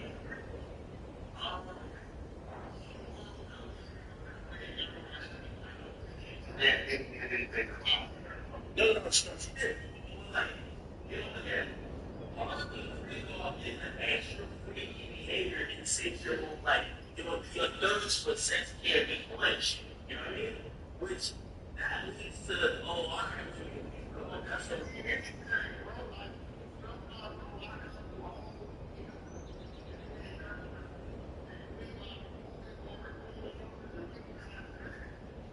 if you want to do 1,000 miles a day, if you're making around 3 miles a day, you're not a whole day.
Act like as if he was talking to her, but really was talking to the parents.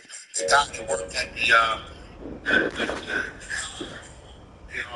Who you talking to? Nobody. This is my chat.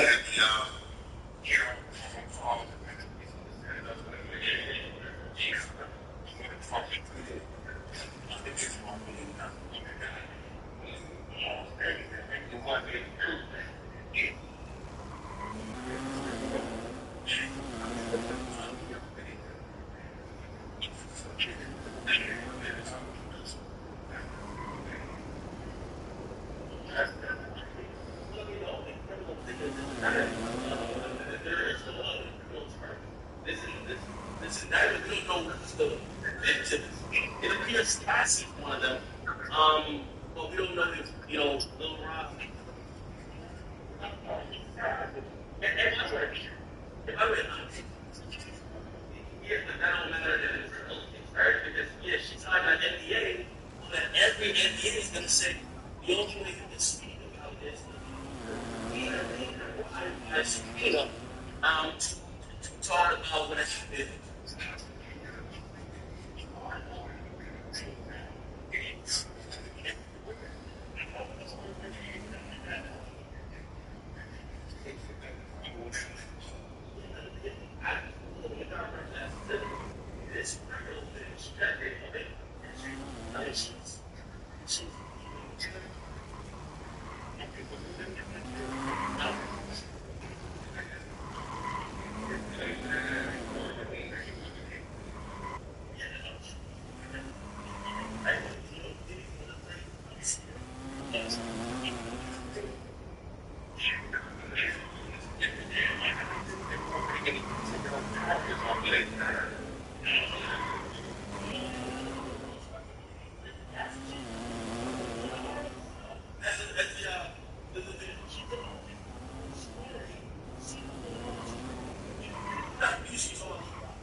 They have witness tampering, they have forced labor, sex trafficking, they have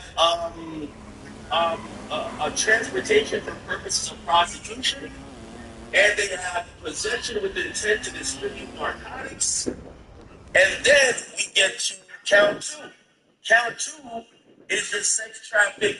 It's not sex traffic underneath legal. It's sex traffic by force, fraud, or coercion. And this is what they list, what they call victim one. It's a victim one. The reason I think that's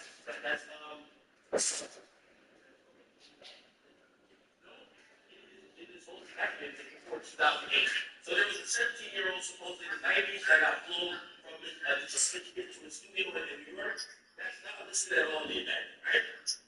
But what is listed, it said from at least 2009 up until 2018. That matches with the time that Katz was with them in the Southern District of New York. Diddy basically recruited entire hardware transport providers, obtained, advertised, maintained, patronized, solicit, by any means, you see some words here.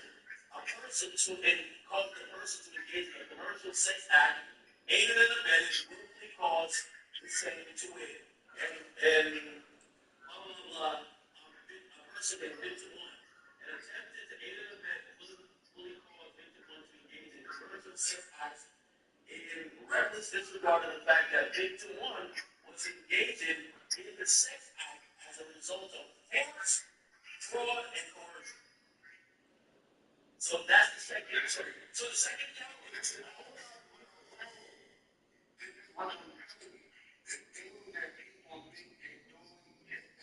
their own personal knowledge.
You think that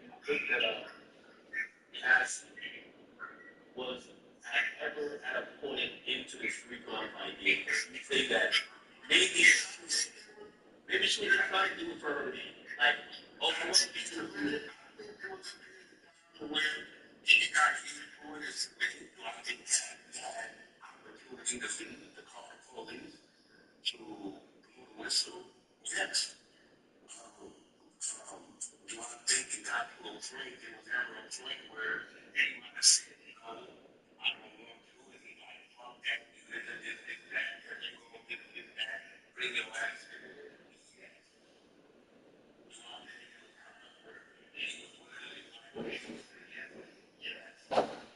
That's it. I wouldn't, so I'm not there, huh? Even though I've been going to work and coming back every day. And I'm just talking to my cat right now.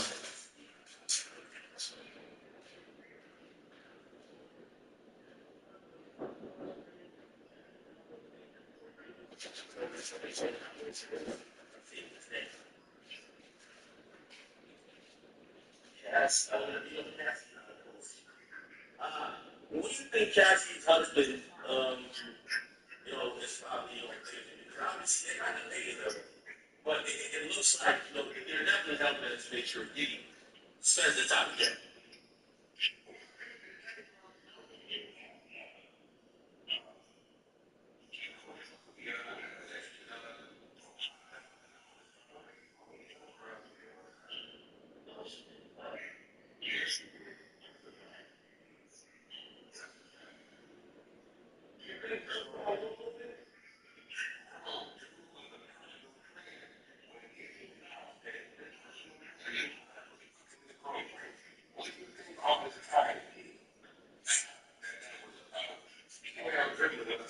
Yeah, that's true.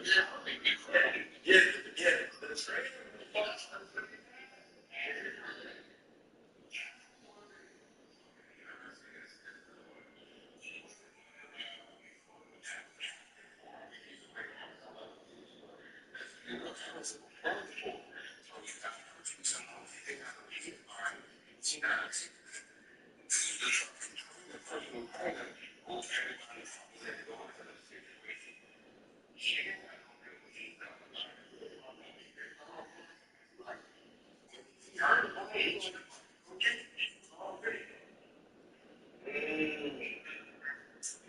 Yeah. So, Chad, we're still waiting to see if he's going to deny the here's a little, supposedly the process. 20 minutes when they're still laying out their case, why did the bail should be denied? They're saying that they're worried that he will intimidate us. Smith wrote an attention letter, which is a memo to the judge, hopefully to convince them that Diddy shouldn't be let out. Apparently, they said Diddy got hit with a lawsuit from Cassian and settled. He called 2 other niggas, and he was trying to tell them, hey, this like, you know, here we go. The feds say that witnesses, the witnesses they interviewed have universally expressed fear. The prosecutors claim Diddy called former artist Kalina Harper, just stuck up to Diddy and said when her group member, Dawn Richards of Danny King, filed a lawsuit against him. So the Danny King filed a lawsuit, and the group member of that group said, hey, I can't speak for her, but apparently the meeting is good. Some people point out that Kalina Harper, she was married at the time when she was in the group Danny King, and her husband, she was supposedly does business with Diddy. So she was going to protect Diddy because Diddy and her husband are cool. But if Diddy called her 54 times the day before she made a statement about a recent lawsuit in her name. So apparently, she made a statement last week. So they said Diddy called her 54 times. Wow.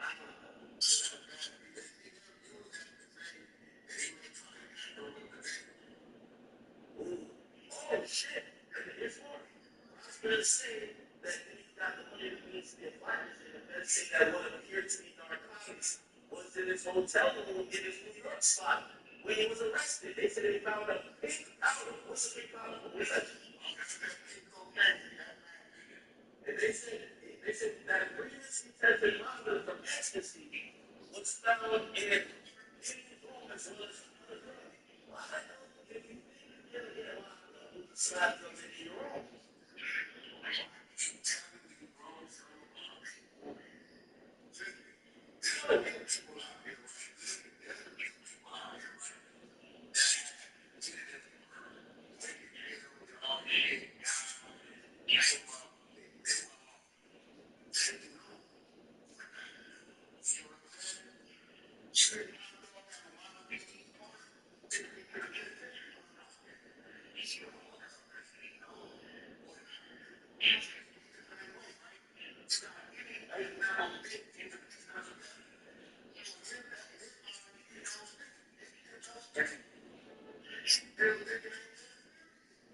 So everybody knows what's not a drug, so it's what they call juice. I don't know what that is.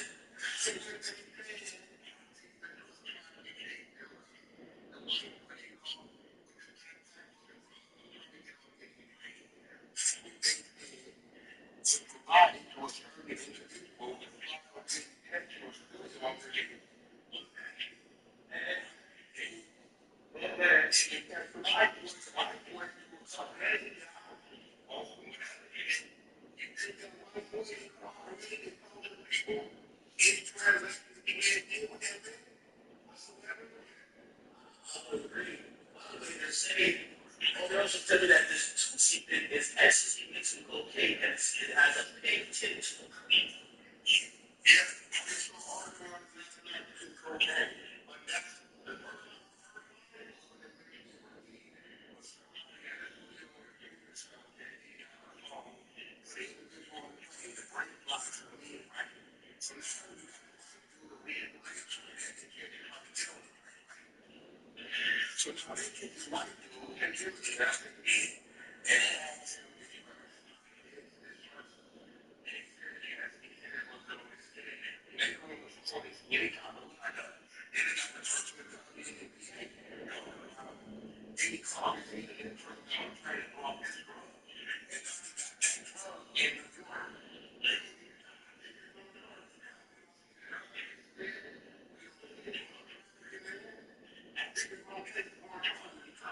There is a drug charge under the people, but we don't see the hey, hold on. So the people that tell me, I don't know too much about this drug, but they're saying this is the drug you take to turn up the party. Why is it forbidden if you're facing sex trafficking charges? Well, I don't think this is a, you know, kind of drown himself out of whatever going on. I don't think he wanted that because he got a lot on his mind. Why did he have party drugs? Why did he that's free dog drugs? The free dog is over. Well, yeah.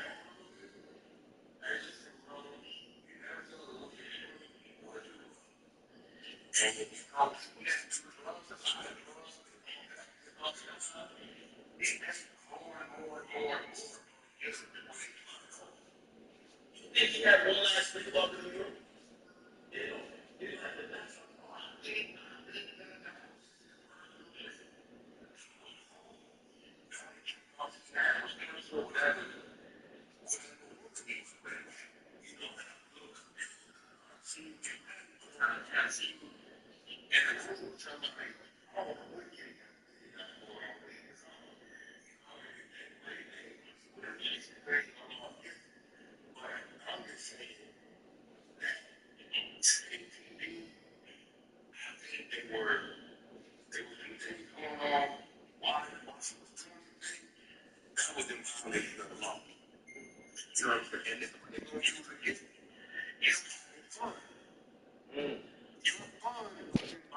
Not a law. You know what I'm saying? You can't be in the house and whip out your illegal gun and hide in the backyard and say, somebody take I leave this motherfucker or else I put the music on. You can have one motherfucking Poindexter say, no, I did everything because he fired the gun in there. They say, well, we better not do. Everybody else will be like, yo, you just clowning around bullshit. No, for one, you can't fire better there like that. You put the gun illegal, you ain't supposed to have it free. If this person saying they were in sustained fear or whatever, and because of that, this is why they did that, you're good. Yeah, like even a kidnapping charge, you don't have to necessarily physically bar them. If they feel like they're in threat and that they can't leave without violence, that's kidnapping. Hey, if Diddy's an addict, how does the arrest, like, you know, like, he gotta come on some withdrawals. You gotta have withdrawals immediately, right? Like, if he's locked up, Definitely gonna have withdrawals. If he's doing something every day to keep him up, yeah, definitely gonna have withdrawals. okay, so how does it work? Do they get up his dealer to make sure you get a little bit more and then wean him off it or what? What do you mean in jail? What the fuck you mean? That's what he gotta go through what he gotta go through. He's gonna go through the withdrawals? Hell yeah, what you mean? You think they're gonna come get him a little drug? Bring him a little bit of Tootsie, like, give him a little. No, he gotta keep weak.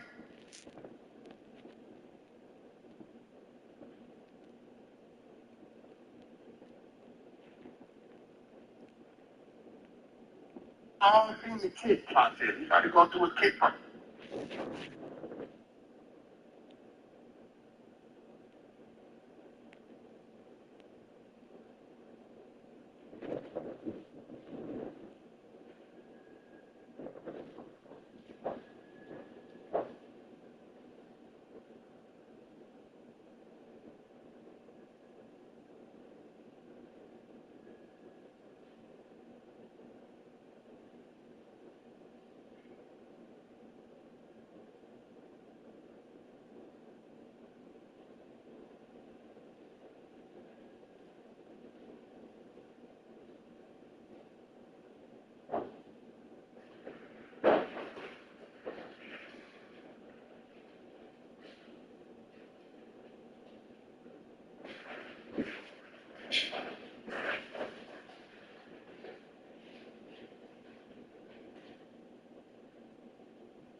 Now, it's gonna sound sound crazy, and it sounds bad spiritually.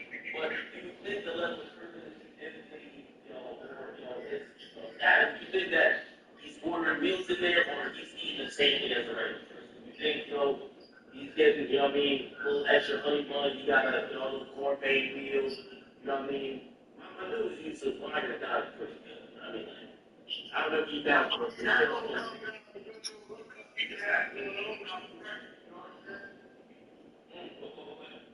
Those special treatment. You ain't gonna get this one. This interview, we get not that happen. Now you know, you just. So I mean, you know,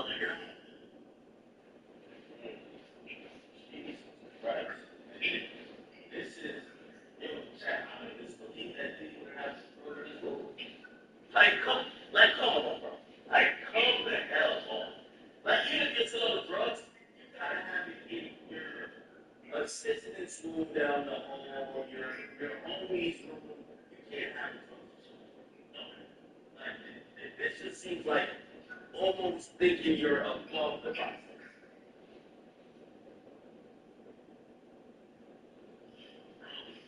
in the day, all of that, so he's always on those things.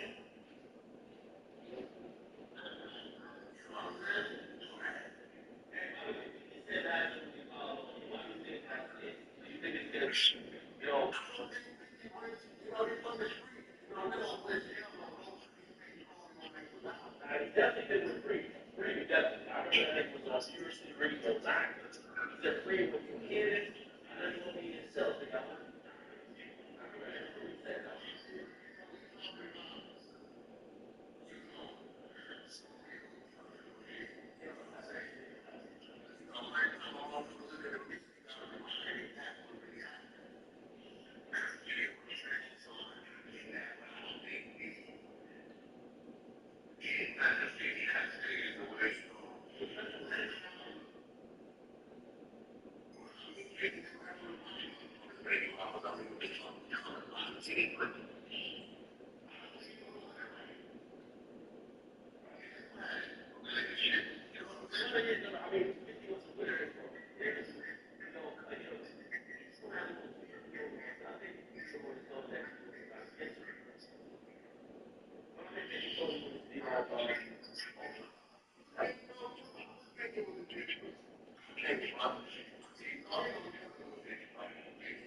Sitting wearing a black shirt at the defense table with sleeveless on it was standing behind him. Again, if that was Cordell on camera, so you got to go for they said it's Loris Mark acting Halo. You heard him?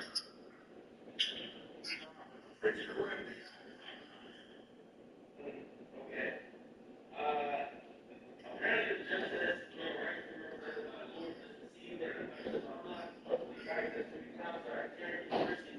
sex trafficking, goods, labor, robbery, arson, obstruction of justice, and victim one was forced to engage in sex acts and charged with knowingly transporting for ritual for engaging in prostitution.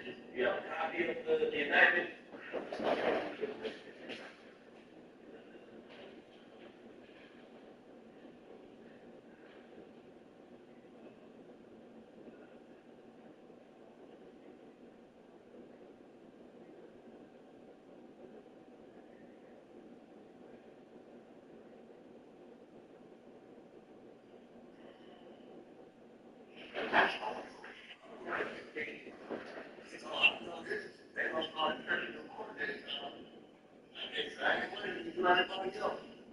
And this is what the AUSA says. These crimes carry a maximum sentence of life imprisonment or death. There's a risk of life and the person will obstruct justice or attempt to intimidate the witness is a presumption case based on sex trafficking. See, that was bad. That's the trafficking, bro. It's bad. It's bad. That movie that came out that everybody can go see. It's a real thing. It's happening in our world. You know, black people, I don't think anything did. Maybe people they will do this, you out of your head doing this. But whenever the definition of that law, that is what they go to happen. You know, I was explaining last night, and you know, I was thinking, what they take this thing, right? Oh my, how we going to be? If whatever is in that law, that's the thing. I think some of these charges are ones that it's not even legal charges. Let's say the Wyatt Sullivan, right? They wanted to get done with Christian Love, but then they use that as a gang charge to be like, well, all we got to prove is that y'all are a criminal street organization that y'all are tied to each other. We have this side of action, and we know you're the guy at the top because you giving this guy this money, you pay for this. Now they create an organization that you didn't do anything in actuality in terms of what they have physically doing, but you're now the head of some criminal organization, right? Yeah, exactly. That's how they get it. So it's like, what do you have to do to prove that? What do you think? Oh, wow. Oh, shit. I believe that. Oh, okay. This is what the AUSA, so the AUSA spoke, then these lawyers spoke, and the AUSA, you know, these lawyers were saying, hey, we've been working with these guys as an email, we've down certain passports, we stayed away from the jet, we've been trying to show that meeting is someone who's looking for the trial. The AUSA comes out and says this in response. It says the defendant poses danger to be proceeded through structure. He should be detained at a trial. Okay? It says the government spoke to over 50 witnesses. He has sworn warrants for cloud accounts. You know that the search yielded 90 cell phones and 30 other devices, including surveillance systems. The three dogs are corroborated. Now, I don't know what that means. It says 300 grand subpoenas have been sent out. And he says also, Diddy had a previously wasn't stealing his narcotics in his hotel room last night at Big Valley that previously tested positive for ecstasy and other drugs. This is a heartland detention case. This package is woefully inadequate. They're saying that the package that is $450 million, they're saying all of that. It says only focused on black person. He says the defendant is a wealthy man and allows him to plead without detention.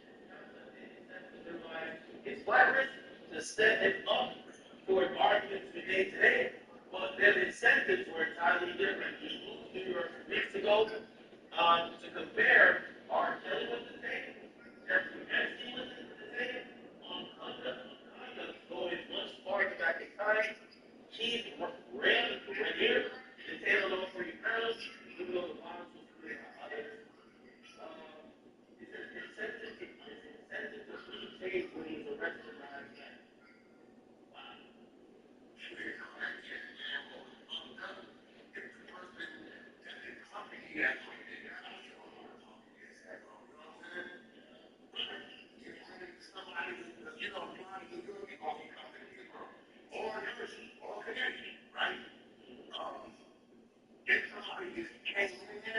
That's fucked up, bro. If they have a lot of that,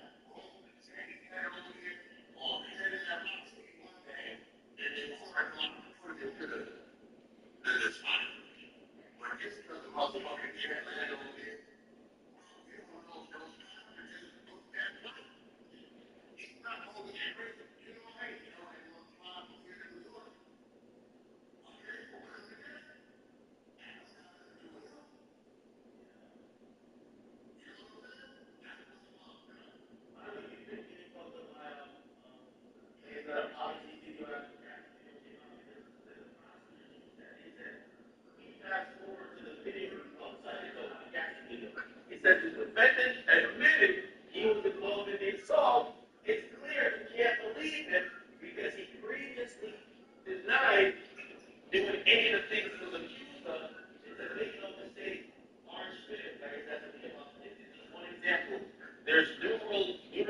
assault, choking, and what else they told me? Jesus Christ. I ain't gonna lie, the prosecutors are giving this guy business support. This is bad. There's no big across the border on the ground in there. It's tough on all of them.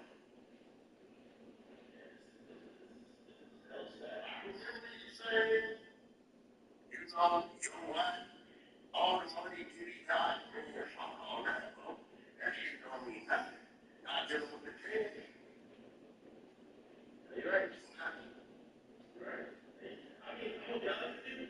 I definitely thought he was, he's at the heights of being above, not necessarily prosecution or getting charged, but when you have so much power, you really think that, like, for example, with Jeremy Epstein, when they first caught him, I think it was like a Palm Beach case. They had a secret court hearing that they gave him some special plea, and he basically just got on probation for being a pedophile. And they let him off. And he still was able to get other side, he was still able to do all these businesses. Apparently, he got like a highway house thing, but he was allowed to leave for half the day to go to work. So he was still doing everything he had to do. He just had to check once a day. And everyone was saying no one ever seen this type of plea. You know why? He's powerful. You see powerful men who have speech like they used to do the election stuff. So we don't know what politicians might have. He might have a mislead, or maybe he brought them to a free club. You got some information on that? You're wrong. You're right. At the end of the day, that actually don't matter. All I'm going to do is expose the fact that he may be intimidating on his police. You know what I'm saying? That's the one thing that's ever wrong. I don't think they're going to let him come. I don't think they're going to let him come, bro. They're going to say the flight with you were doing to, you made it. All that kind of shit.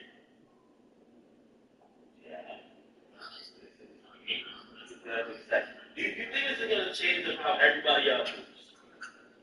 It already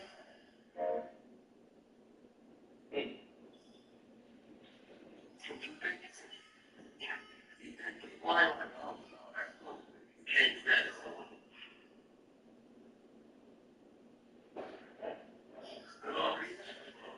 All you see people do is hang out there, reading, if you can get it right, you gotta be, you want to sit out there, you want to get out there, what do you say?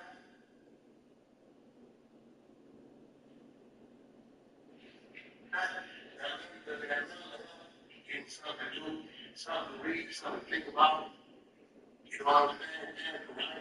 You know, he ain't gonna need no money with the book. You know, shit, there you really going into one that you deserve, but on the flip side, we got the competition. And it's popularity, right? And that's all. Well, that's a job. They should. Hey, by the way, something you just said that they won't be recorded. Let me read this. It says, okay, if you can, as argued that victim one, remember I told you victim one is Kathy. It says, okay, so basically, Diddy's attorney is taking on the narrative that the rap vocal is a simply hinted in the story regarding 2016 hotel hallway incident involving Holmes and his girlfriend, because the prosecutors mentioned in this video, Diddy's attorney is now trying to rebut. So it's a Diddy's camp is arguing that victim one was looking through his phone and discovered he had put a girlfriend. Hits him the right in the head with a cell phone and taking off his clothing, which explains why he was in the hallway with the towers. It says his lawyer claims Diddy and the unnamed victim, which everybody should Kathy, were very much in love until the woman in question cheated.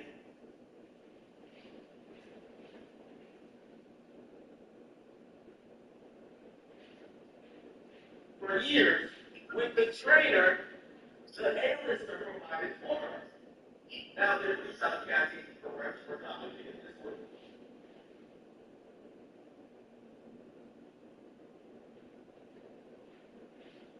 This is what this is going at Cassie's file. Cassie loyalty married physical trainer Alex Klein in 2019, September.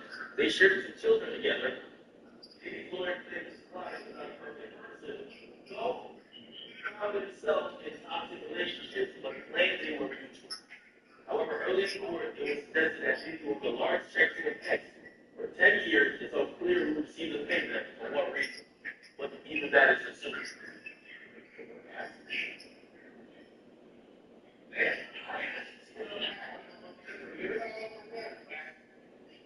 Now that it's like, it's looking like it's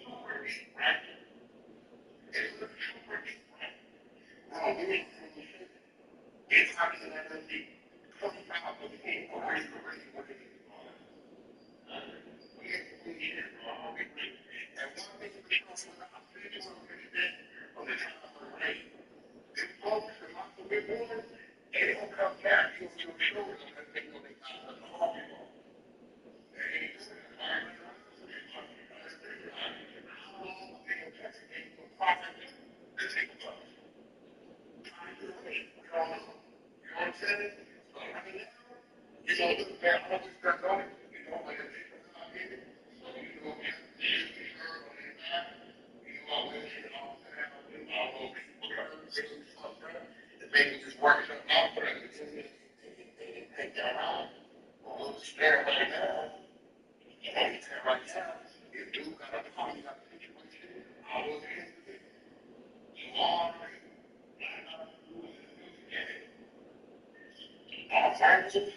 Remember, he got caught in the Me Too shit. You know what I'm saying? Where he was a big factor in those bills.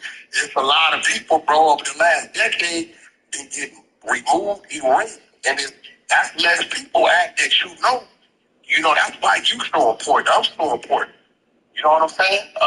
The QTPs are so important. The top dog is so important. Because if a motherfucker can't get to you, there's a lot of people that can get to me. And if I hear something, I'll be like, you know what? Bro may be interested in that. Let me make a call for you. Those things are very important, bro, for the things that we were doing. Hey, no, you're making a lot of sense. But let me also ask you this too: is this a warning that maybe having too much power? You know, obviously, I get you with like a lot of these guys who have built, and have been really instrumental in hip hop. We're seeing a lot of them fall. But do you think that when maybe these individuals, they got corrupted by just having too much power and thinking that they're above everything? You know what I mean? Again, yeah, they getting away with a lot. They just be real. Fucking that. Let's talk about it. I'm finna get to my 100 side of the trenches shit. Let's get real. DJ K like my big brother. Die body taught me. Whatever you put in the universe, come back 360. Am I right? Okay, let's talk about a few things we know. Okay? You got the accusations of what went on in Vegas and who motherfuckers was tied to and this type of shit, right? Boom, accusations. Then we got our man over here. We got the lady in the club clearly saying, I'm seeing who shot me. But another motherfucker took it to hit and went and laid down and did 9-10, and now he's speaking saying what it really was, right? We got other females, who saying maybe there was some things going on, a little roughing up or whatever, right? We got the other dumbass R&B nigga who came out and talked about the situation, and now the girl appeared saying this what happened and this what happened and this what happened. Look, bro, look, my granddaddy, rest in peace, right? Saying when I was a kid, the sun don't shine in the same dog bath every day. You put negative shit in the universe, eventually on that 360, on that circle, it's gonna get you. Let's be real. Pumpkin had a lot of allegations that he didn't maneuver his way out of them. Let's be real, bro. So niggas can't feel too sorry for, what a man chose to do. If they look up and say, yo, they just arrested where a nigga got 19 bank robberies. And they come up with evidence to show this, to show that, to show this, to show that, find a motherfucker backyard full of money. My nigga, don't feel sorry for me, nigga. I was moving, nigga. I didn't feel sorry for me when I got away.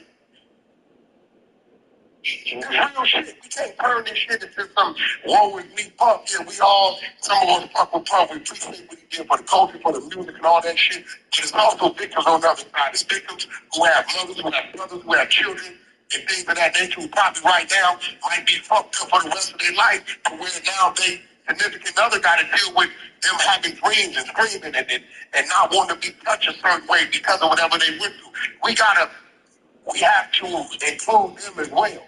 So we can't use it as Pump the Music Mogul, yeah, but if Pump the Music Mogul also had another face, and that face wasn't right, he got to pay for that face, bro. Yeah. Yeah. He got to pay for that face. This is why I always say, I'm not a gangbanger, but I'm from Paul Rue. I can't forget that because Paul Rue is another face. And some people remember that face, and that face did things or may have did things to hurt or harm or make somebody feel some kind of way about me. So although I may become this businessman or this or that, I can't say where that face is gone. No, motherfucker, remember that face when they see me. So I got to stay in touch and tune with what that is, right? And I hate to say it, but I brought that on myself, right? And if something come my way because of what I did 20 years ago or whatever the fuck it may be, or somebody I did something to in prison behind this gangbang shit, then look, bro, don't feel sorry for me because I did that. And when I did that, my homies and myself, we celebrated. This shit come with it, bro. It come with it. I try not to add to it. Ain't nobody out that can say that I did something to them because they was the crip or because they was from here, because they was from there. Right? I try not to add to it, but at the end of the day, Puff has done some things that people know you should have been took a fall for. And if you would have took a fall for 10 years, 15 years, would his success be that of today? Nah. So, that's a blessing that you was able to sit here and enjoy that continually. Now it's time to pay the piper, my nigga. It's what it is. No, you're making some valid points. A lot of people agree with you in the chat. A lot of people agree with you in the chat. Hey, let me read you. Hey, Diddy's lawyer is going so hard at Cassie, even Dawn Richards. Let me read this. So Agnifilio, which is the lawyer, says, they're talking about, they basically are now painting Cassie, who they clearly have identified this is a important witness for the prosecution. They're painting her as a chick who basically finessed money and got out of a situation. They're saying she got mad at Diddy cheating, so she started cheating, and she got paid for it after the allegations, but the allegations aren't true. Let me just read what supposedly said in court. By the way, shout out to Inner City Press. They're basically, they did the same thing during the 6ix9ine case, type out what pretty much is saying in court. There's no law against cheating, bro, if you're not married. There's no law. I think it is, bro. She ain't doing nothing wrong. Not by the law, so they can say what they want. So Agnifilio says these two people are in love, meaning Diddy and Cassie. Victim one ended up marrying the trainer that Combs got for her. They have been cheating on each other for years. But now she got 2 kids with a trainer. Years later, she realized she had a good thing with Mr. Combs. She has her lawyer call his lawyer, say she has written a book. But if you want to buy the rights, you'll have the rights for $30 million. We have the recorded conversation. So now we get to find out when Cassie calls up for the $30 million, Diddy recorded that. They say it did not go well for her and her lawyer. And in November 2023, she sued. When he contacts witnesses, it's not to stop a criminal investigation. It's to not be seen. It's not to be seen. It's not to be seen as one.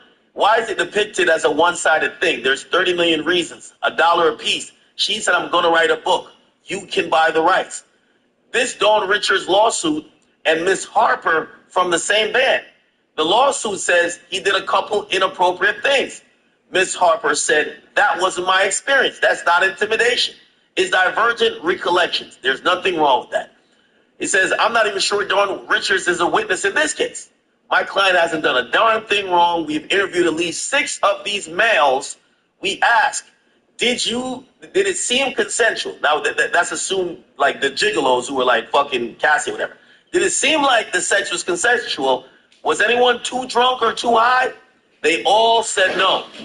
Then the defense attorney continues. He says, is it sex trafficking if everyone wants to be there?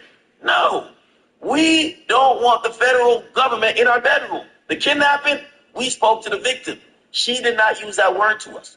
One day, it may be heard Mr. Combs employs a security company. Mr. Combs got nothing to do with how guns are kept in his house. He needs security. In sections of LA and Miami he lives in, did they do it wrong? That's not for us to say. So they're blaming the security company. It's not his gun. R. Kelly? Well, that involved children. They can't consent. So they're saying, why are you mentioning R. Kelly in this case? That considered children. The indictment did not mention kids from what I've seen. So they're saying, why are you mentioning R. Kelly and comparing him to Diddy? They said Jeffrey Epstein, again, children. Keith Raniere, children. We have substantial bail package. Some family members are here. They love it. $50 million bond, secured by a $48 million piece of property. And on August 20th, we paid off the $18 million mortgage. One day we're going to have a fair trial. We're going to have substantial defenses to each of these charges. Mr. Combs is handling this head on. He's become a punching bag. He's built businesses from scratch. His father was killed when he was 2 years old. He earned all of it. Mr. Combs has earned this court's trust. I have nothing else to say. The judge says, any rebuttal to the AUSA? The AUSA says the defense counsel has his critique of law enforcement, but has not rebutted the presumption that the defendant should not be detained. 3 days after the lawsuit, the defendant is recorded saying he doesn't want to talk on the phone. It might be tapped. He uses armed security with the Phase AR-15 stored in his personal closet. Yeah, right. Absurd. For the record, we are proceeding on a theory of lack of consent, that she was coerced to participate in those sex acts. The judge says he wouldn't be in danger, would he, if he only engaged with behaviors in what? He wouldn't be in danger, would he, if he engaged in these behaviors with consenting adults? The AUSA says we have the hallway video. We're thinking it's still about the Cassie situation. Then Diddy's attorney gets back up and says, this is a slippery slope. The government is going to say she was coerced. She had to say that for the $30 million. We have a serious bail package. I hope Your Honor can see that Mr. Combs had done things to show he's trustworthy. Again, I'm asking you to trust me. I have my eye on it. We speak 5 times a day. I want to thank Your Honor. The judge says thank you. I'm going to take a short recess and invite pre-trial services to join me in a roving room. Look like the judge is going to consider this bail package. Wow. They're getting that Cassie, man. They're getting that Cassie. I don't think Cassie could stop him from selling out because they've been separated for quite some time without any incident. You know what I'm saying? Well, we know that there wasn't any incident after she left and where they came. He went over here and stalked her, did this, did that. I think the overall situation, he was going to have him in trouble. I think him contacting those people like you just said, it's going to have him in, that's the type of shit. They have the influence to coerce the witness to hit somebody. We need to monitor who he's talking to, what he's saying, all this type of shit. You know what I'm saying? And that one thing, they're going to use against him. If that call was made, I don't know if they got a call, I don't know how they know. But if that call was made, that's going to hurt. On a slightly lighter note, because this is mentioned a few times in the indictment, what do you think, or if someone had to get you to think off top, what are freak-off supplies? According to the indictment, they said it was the job of people in Combs Enterprise to resupply the freak-off supplies. So to keep it only... The only thing that can be used against me are drugs or restraints if the people say against they will. But let's be real, bro. Anything that I hear about, I don't know really what the fuck they be talking about. BDSM fucking parties, right? And I just be hearing people talk on my side of the clubhouse. And I hear about all kinds that they do, right? So what is for fun and pleasure and what's really against the motherfucker's will, right? If you got somebody that their pleasure is to be leased and walk around, right? That's their pleasure, right? Do they later on say, you put this on me and make me come on?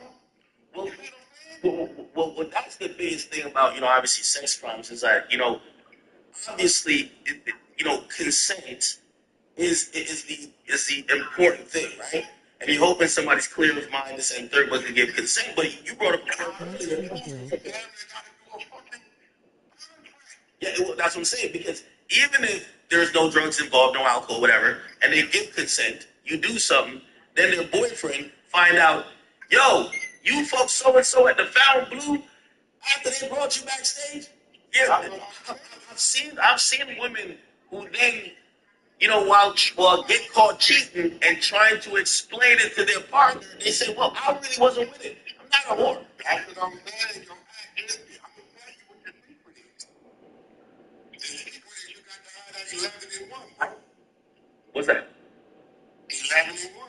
You got to have your woman, your girlfriend, your business partner, your best friend, your nympho, your freak. She got to be able to turn into 11 different people in one, then you ain't got to worry about it. Listen, you can't have a pool to this. I'm not doing that. Nigga, when that listen, you got to have the 11 in 1. You know what I'm saying? Do you follow R&B, by the way? Active Adam 22 follows R&B. If you follow R&B, you got R&B way before I can club. I don't like following my homies. I'm requesting that you follow my queen and you let people know how that is. Hello. Hey, R&B. Yeah, no. Hey, listen, I only do it because you're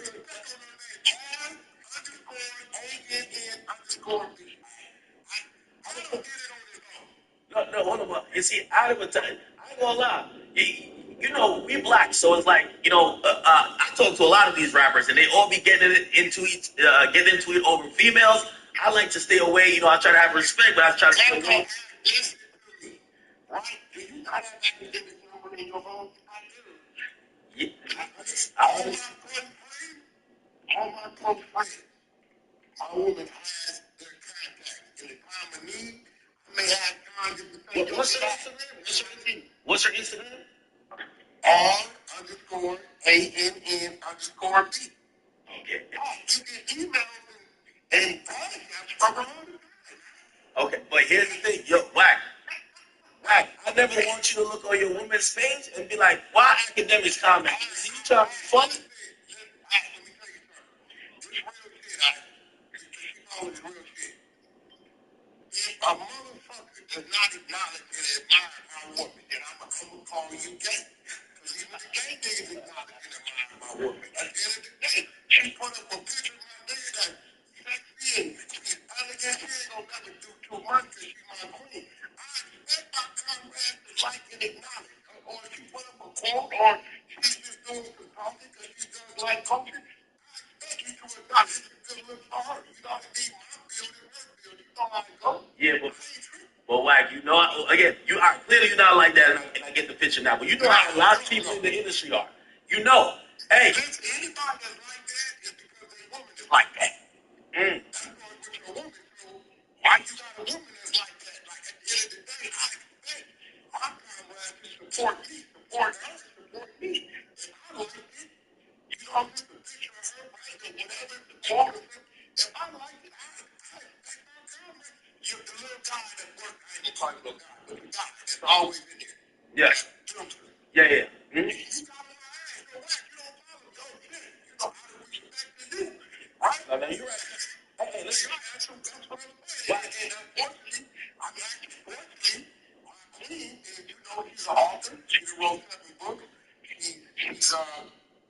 She's writing now. Author that. Hey, and listen, as long as me, I try to play professionally. As long as you give me the permission, yes. But again, I don't. Yo, let me tell you this. One thing I never try to do because I know two men get into it. Hey, but you know, you deal with rappers, and I talk to these rappers, and they.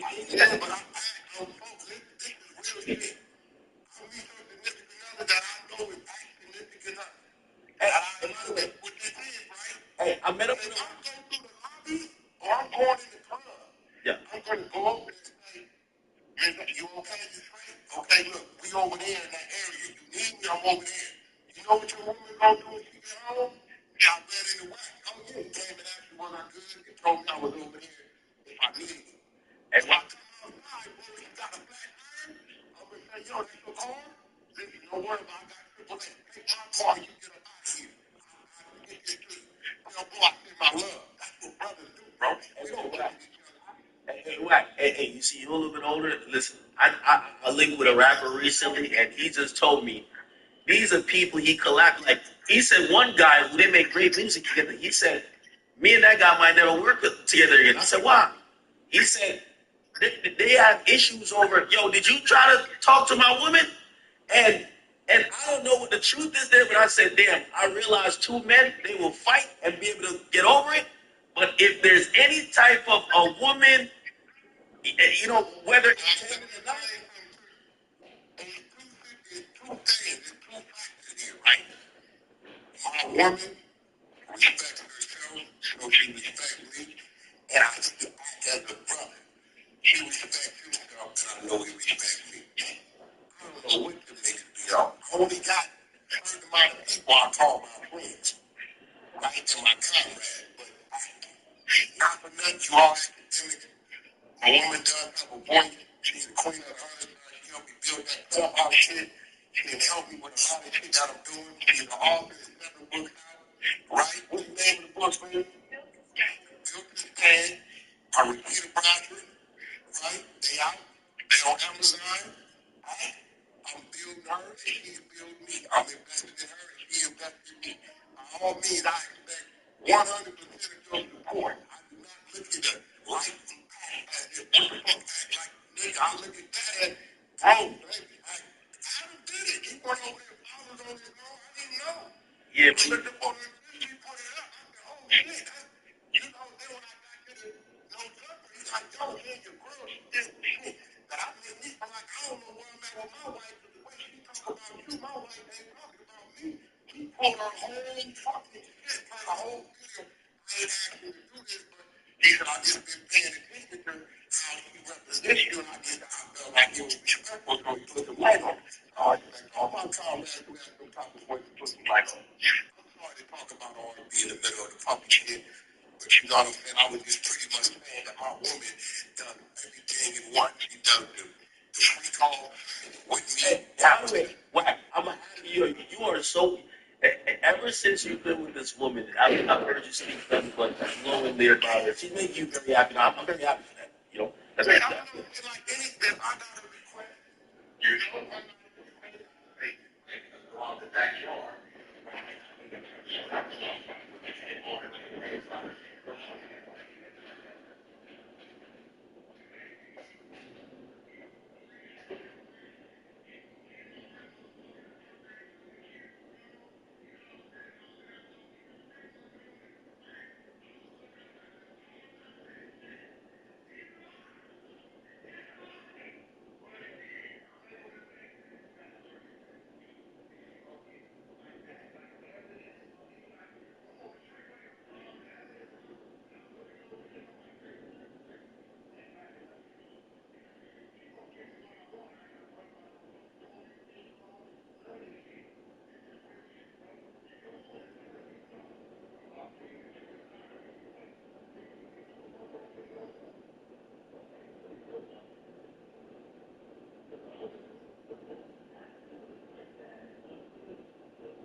motion that he is not reappointed.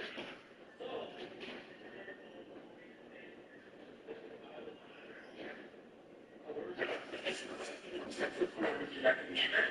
the type of behavior we're talking about happens behind closed doors. I thank your family for coming, but I cannot release them.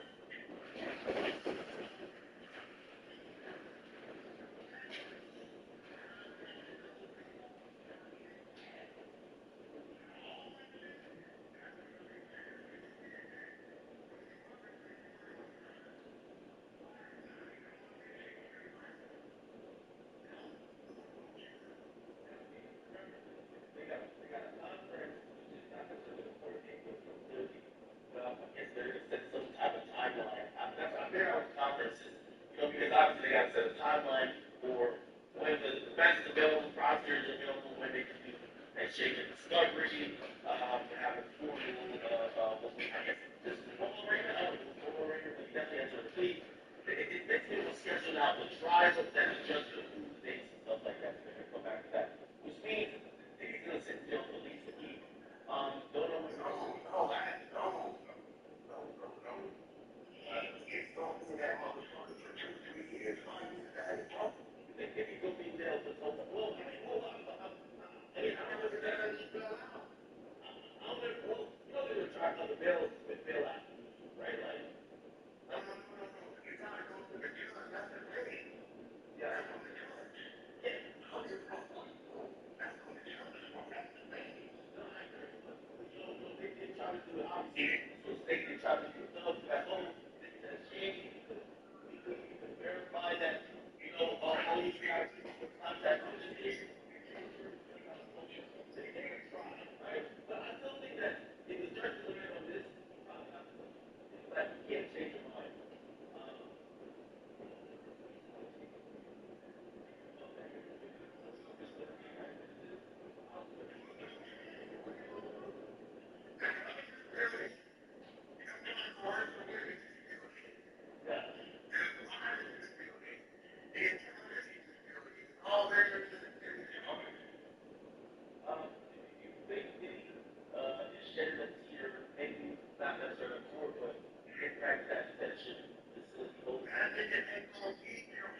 Yo Draco.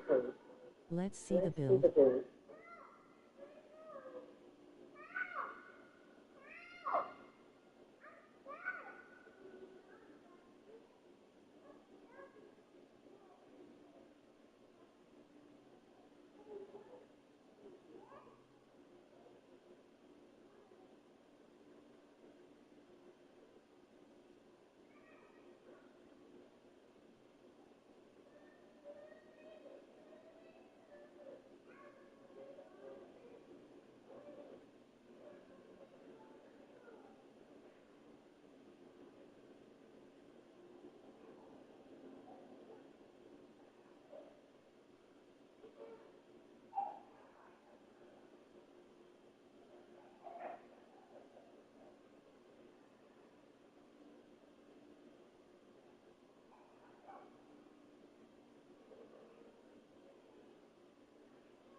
That's time.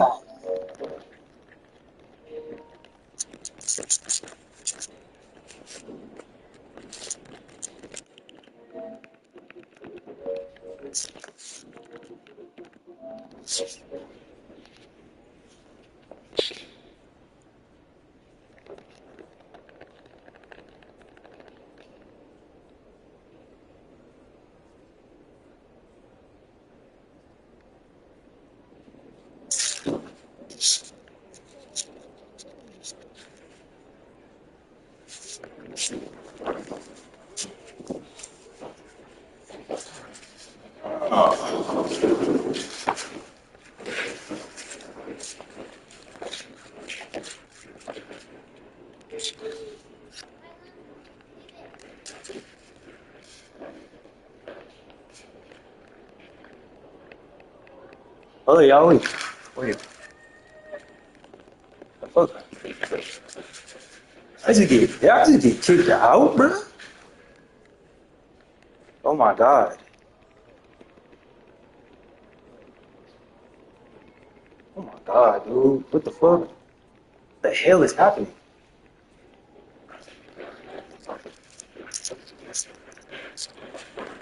Oh my god. What the fuck? Fuck.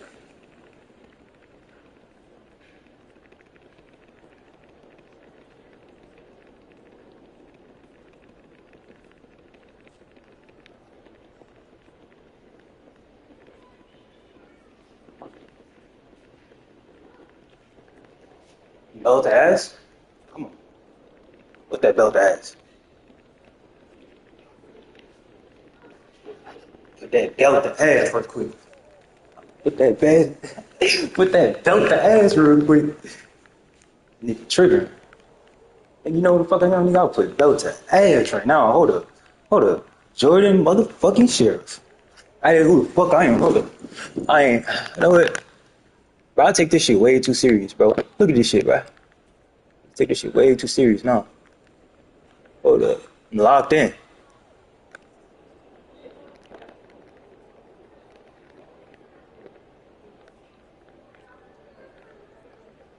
Look, Chad, you see how the background just started changing, bro? They tripping, bro. See, look, now they became awoke, bro. They became awoke, but I'm about to mind my business, so I ain't tripping. I ain't tripping if I mind my business.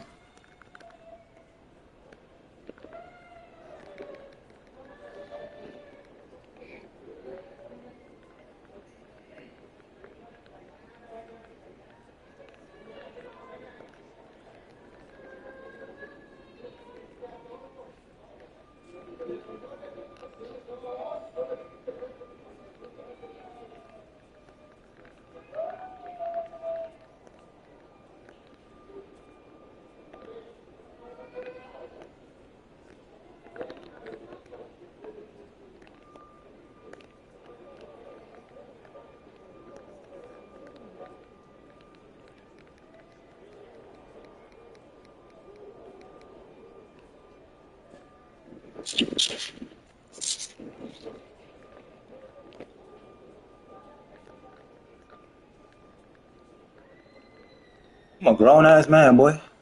Come here, boy. I'm a grown ass man, boy. That boy missing. Grown ass man. He can't tell me what to do in my apartment. Come here. Oh yeah, miss.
But that.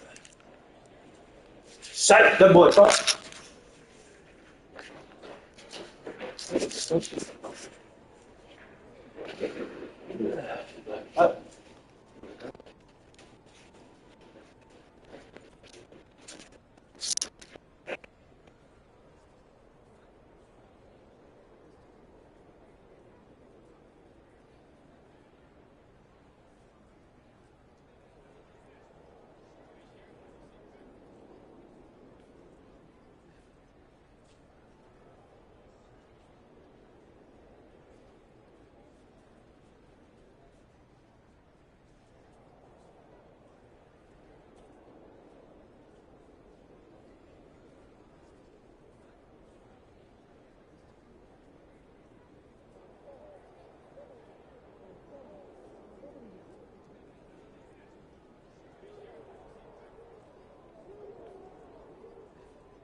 Yo Draco.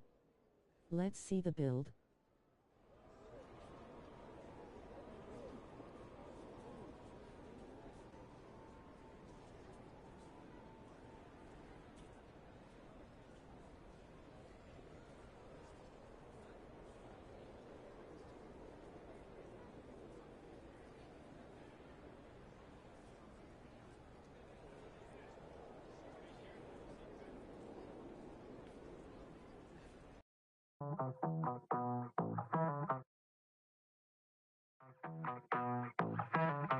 Ya llegó el fin de semana, prendas de marca italiana. Voy a pistear con la plebada y nunca me llega sana.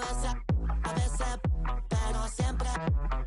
De Marruecos es el y ella es sudamericana. Va a romper la discoteca, teca, teca, teca, teca. Va a romper la discoteca, teca, teca, teca, teca. Va a venir toda a sacarnos como lo de.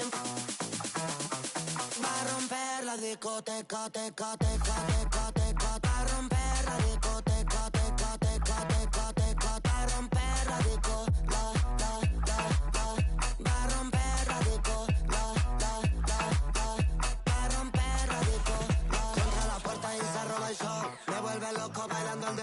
No es de la calle, but baby, you know. Siempre estoy y ella está low. Vamos pa' encima cambiándote el clima. Tú estás aquí, tú ojos en China. Yo sé que tú no tienes disciplina. Si vamos a hacer algo, traje. Como me mira, súper picante como de Argentina. Cara de modelo, cuerpo de asesina, divina. Tiene 10 cargos encima. Va a romper la discoteca, teca, teca, teca, teca. Va a romper la discoteca, teca, teca, teca, teca. Va a venir toda la pa' sacarnos estamos loading. Va a romper la discoteca, teca, teca, teca, teca. Va a romper la discoteca, teca, teca, teca, teca. Va a romper la disco, va a romper la disco, va a romper la disco,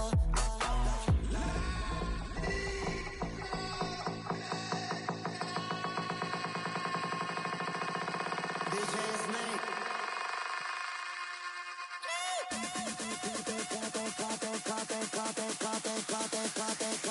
Va a romper la discoteca, teca.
Mash up the dance.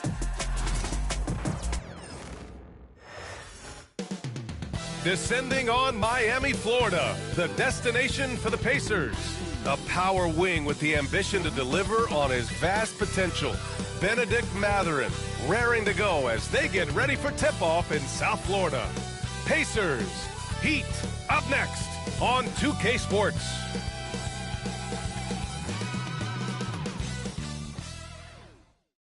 What a great way to take in a Tuesday afternoon. You're watching the NBA live on 2K Sports. With Grant Hill and Clark Kellogg, I'm Brian Anderson. Allie LaForce is our reporter. And now Indiana's starting group. Halliburton and Nembhard, the 1 and the 2. Nesmith and Siakam are the forwards. And it's Turner in at the 5 down low. And for Miami, Hero is the 2 with Butler as the 3. Bam Adebayo is out there with Jaime Jaquez. And it's Rozier in at the point. Well, Grant, when you take a look at this matchup, both these teams feature an impressive backcourt. No question, B.A. And I get the sense that bragging rights are on the line here. Everything you can do, I can do better. Expect some exciting back-and-forth action in this one. Outside Jaquez. Outside Butler. Buries it from 3. Seems to me like Butler is just always in rhythm and under control. His next shot is never far away. Halliburton on the wing. Outside Nesmith. Pass to Siakam. Over Jaquez. Siakam, no good. Miami with the ball. It's a 3-point game. And the Pacers started last season all offense, Grant. But even they knew that would not be sustainable. Yeah, Coach Carlisle prodded them to at least get to average on the defensive end. And there's no question they have the tools to do it. Good work there as it goes. No way Halliburton was going to sleep on that one. I mean, he's too good at reading the defense. And from the sideline, let's catch up with Allie. Just moments ago, Eric Spoelstra and I were able to chat. He said one person we cannot overlook is Tyrese Halliburton. He said the guy has major impact on the game, even when he's not scoring, which he usually is. He sets the tempo for the team. He can defend, rebound, pass the ball. Kid's got it all. Guys? Okay, thank you, Allie. Now here's Siakam. Here's Nesmith. It's good. And give the assist to Siakam. Good heads-up basketball. Sees an opening and capitalizes. Rozier outside. It's Jaquez on the wing. He's covered by Siakam. And here's Butler outside. Siakam pulls down the board. Defense dodged a bullet that time. Total breakdown. Halliburton surveys the floor. Pass to Turner. To the paint. And then Turner with the dunk. Boy, that's just too easy, guys. Turner, a player you can't allow to get free near the rack. He's a great dunker. Bang. Shot from 12. Again, the Heat misses. For Indiana, they've gone 3 of 4. Off to a nice start. Nembhard, the pass to Siakam.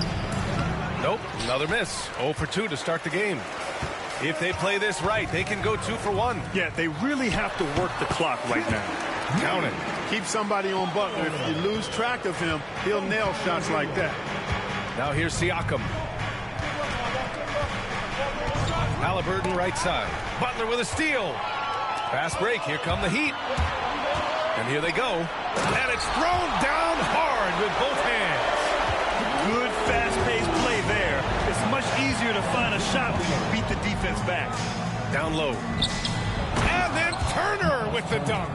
This is why you put the ball in his hands. An accurate pass hitting a moving target. Hero for 3. Gets the 3 ball to go. He's somebody that's really comfortable carrying the offensive load. So at the end of 1 quarter of play, still a close game. Heat out in front. They lead by 2. And back to the start of the second quarter in just a moment.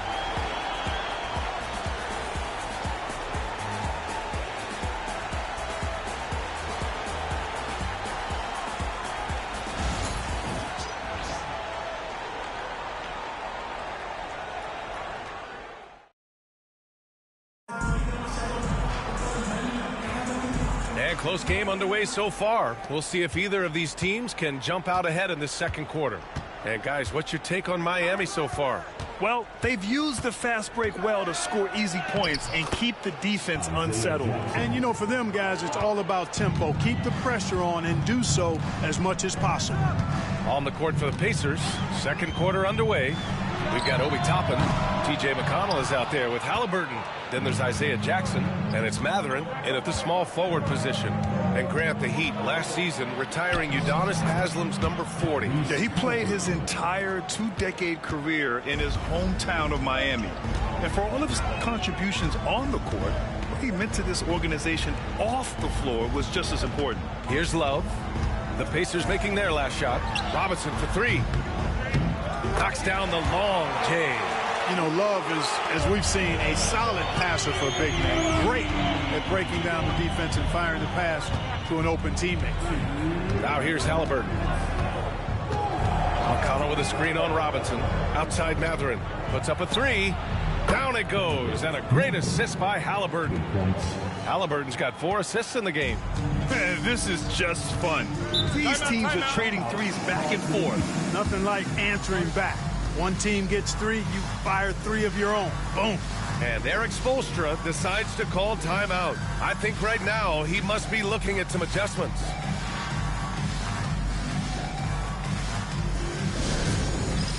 It's time for dance day. If you see yourself on the big screen, then you know what to do. Show us your move.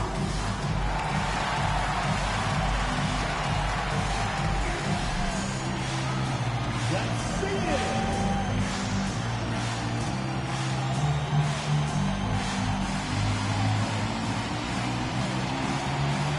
Shake it.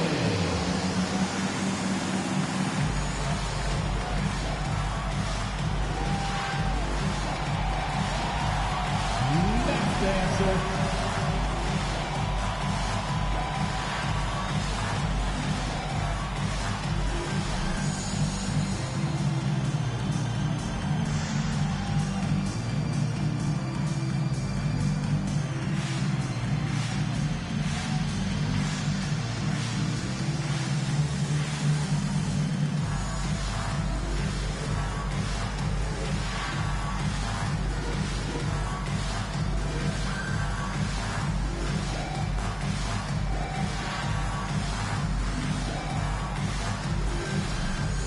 Different look for Miami. Adebayo's checked in for Love. Jimmy Butler comes in for Highsmith. And Terry Rozier subbed in for Robinson. And a new group getting ready for Indiana. Miles Turner, he's checked in for Jackson. Pascal Siakam comes in for Toppin. Nesmith, he's checked in for Mathurin. And it's Nembhard in for McConnell.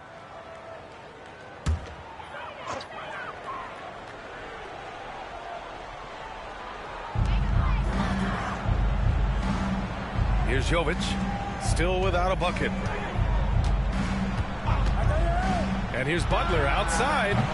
The rebound by Turner. For Indiana, they've gone 3 of 3 to begin the second. Now well into his 30s. Is it fair to start wondering how many seasons Jimmy Butler has left, Grant? Well, it's a fair question, B.A. But at the same time, Jimmy's hunger is just so different than everybody else's, which I could see helping prolong his career. Now here's Butler. He's got 5. The floater. Pacers with a rebound. All right, let's get a report from Allie. Brian, Tyrese Halliburton, an all-star starter last season, is not done yet. He said, quote, I want to be a champion, a Hall of Famer, and one of the greats. I want the next generation to talk about my ability as a basketball player. That's definitely the goal, and I don't ever set limits. Brian? Allie just scratching the surface. Thank you, good stuff there. And a second look at that rejection, taking no prisoners on defense there. You can almost feel the mindset he has. I mean, when the game's this close, he's going to bring it at that end of the floor. Robinson, he's checked in for Miami. And the Pacers also making a change. McConnell, he's checked in for Tyrese Halliburton. Oh, gritty defense, protecting the rim at all costs against a guy who has all sorts of ways to finish. Pass to Jovic. To the middle. Here's Butler. Oh, tough work inside from Butler. Excellent job getting that strong position inside. Butler doing work. Really nice. Siakam outside. 27 seconds left to play in the half. Sinks the tray. Put your head down and go to work. That's what they need to do. Yeah, these teams trading punches right now. I mean, it's table tennis. Back and forth we go. Now here's Butler. 7 points in the game.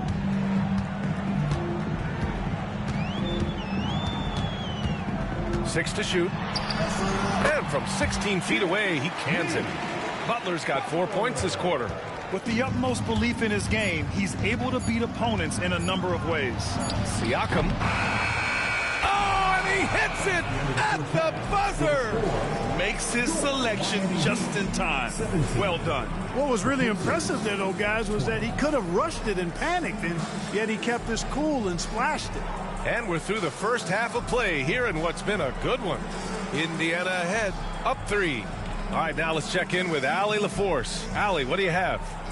Coach, it's been a hard-fought game, a lot of hustle plays. What gets you over the hump in the second half? Well, we just have to keep on grinding. That's what this kind of game is like. In many ways, it feels like a playoff game. But those plays right there, ball in the air, ball on the floor, we gotta make sure we're dominating those areas and then make some plays. We'd love to see playoff intensity there in the second half. Thanks, Coach. Okay, Allie, appreciate it. And, folks, we'll be back after halftime to begin the third quarter. Please represent the center court. And get ready for the fan half-court shot. Drum roll, please. We're thinking about the shot. One more time. A round of applause for our contestants.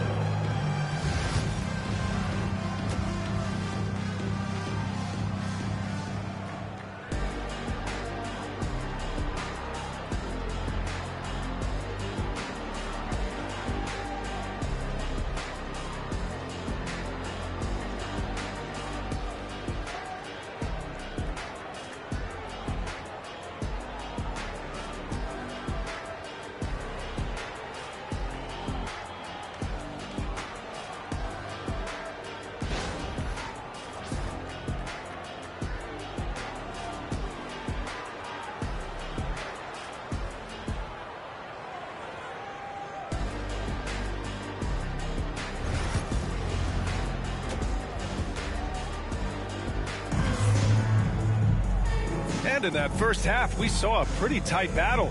We'll soon find out what sort of adjustments were discussed during halftime. Without question, Jimmy Butler displaying his skills today. You just love his patience offensively in the first half. Waited until he got the looks he wanted. Well, you know what, guys? It was all about efficient offense, not rushing things, taking your time, finding the best shot on every possession. Rozier and Hero in the backcourt. Jaime Jaquez out there with Bam Adebayo. And it's Butler in at the 3 slot. That's the group in the game for the Heat. Heat trail by 3. Well, Grant, the Miami Heat are as professionally run as any franchise in this league. Yeah, and certain numbers point to that. They minimize turnovers, they don't commit cheap fouls, and they hit their free throws. So, in other words, they don't give anything away. Indiana shooting has been excellent so far, around 56%. Let's check in with our reporter, Allie LaForce. Brian, the Pacers love to push it up. Tyrese Halliburton said, it's our biggest strength. Teams don't want to run with us. They know when you play us, have your track shoes ready, especially if you're coming off of a back-to-back or you have a packed schedule. You do not want to see us. Brian, they have their identity. No doubt about that, and it starts with him. Now here's Adebayo. Still no points. Jaquez, that's good. For a center, Adebayo is an excellent passer. He's always so aware of his surroundings. Pass to Nembhard. Three-pointer, Halliburton. And it's Miami with a rebound. 90 seconds into the second half now.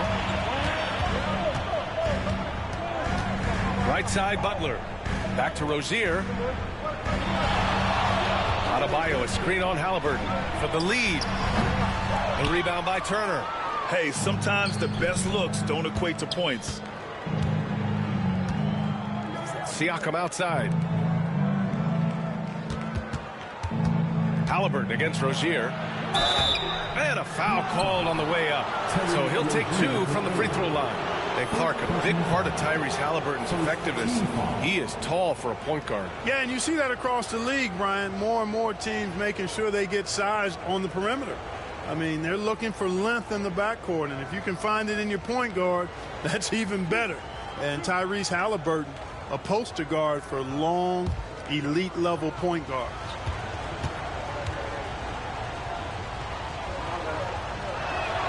Free throw good, Halliburton. Well, there's no question. Pascal Siakam has raised the ceiling of this Pacers team. Yeah, absolutely. He complements Halliburton's up-tempo style very well. And defensively, he shores things up with his ability to guard 1 through 5. Robinson, he's checked in for Rozier. And the Pacers also making a change. Mathurin's checked in. And both free throws good for Halliburton. Free throw shooting is about mechanics, confidence, and your mental approach. He's locked in from there post every night. With the step back. Turner against Adebayo. Up top, Robinson. Hero for three. It's rebounded by Indiana. Yeah, and the defense has really got to tighten up on him. I mean, he's just too dangerous from the three-point line. Halliburton against Hero. Oh, 2 physical points for Halliburton. Very good composure and control that time by Halliburton, not allowing that physical defense to affect his shot at all. Butler passes to Robinson. Here's Adebayo. To the inside. Here's Butler. And it's Butler with the jam. Now that's how you use the screen right there. And it leads to a thunderous finish. That was nice. And, you know, not enough help from the defense there to compensate. He gets a clean look, and that's exactly how you draw it up. Here's Halliburton. Can't connect from 14. And we've just finished the third quarter. What a tight game we've got going. Indiana ahead. They lead by 3. And fourth quarter basketball will be coming your way on 2K Sports right after this.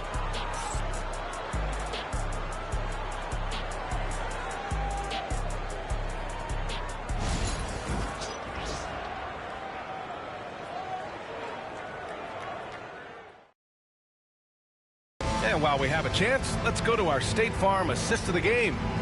Yeah, just shredding the defense with that feed. Zero chance to stop that.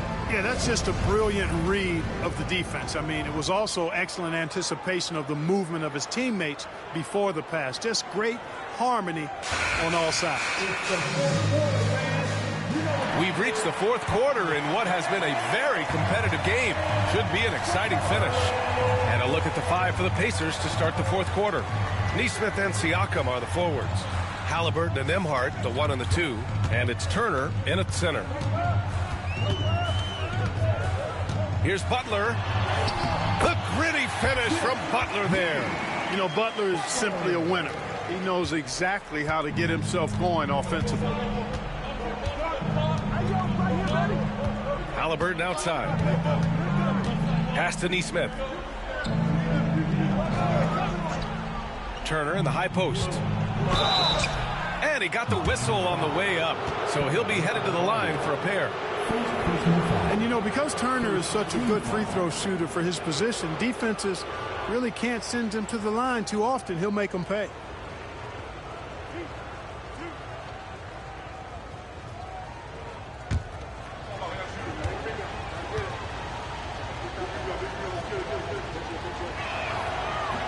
That one's off.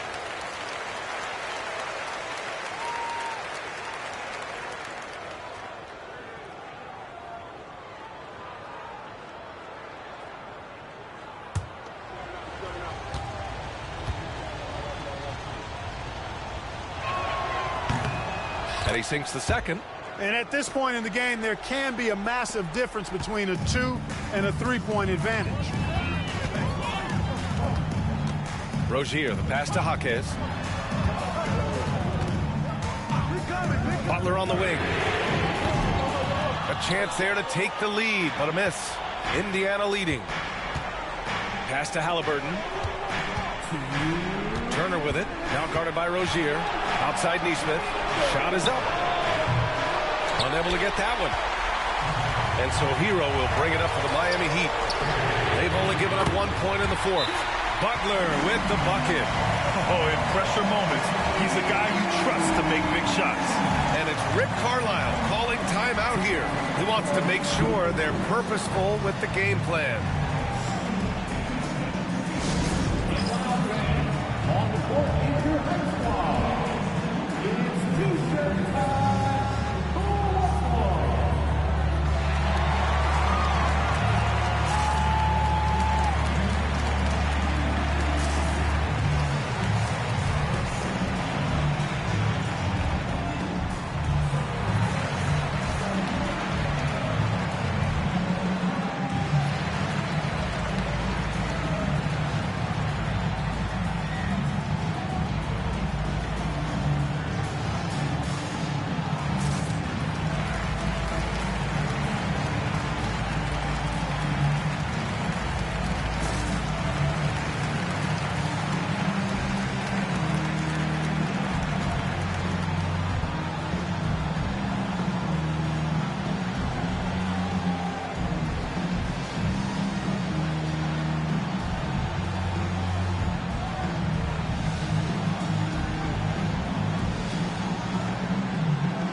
gives us a chance to catch up with Allie LaForce.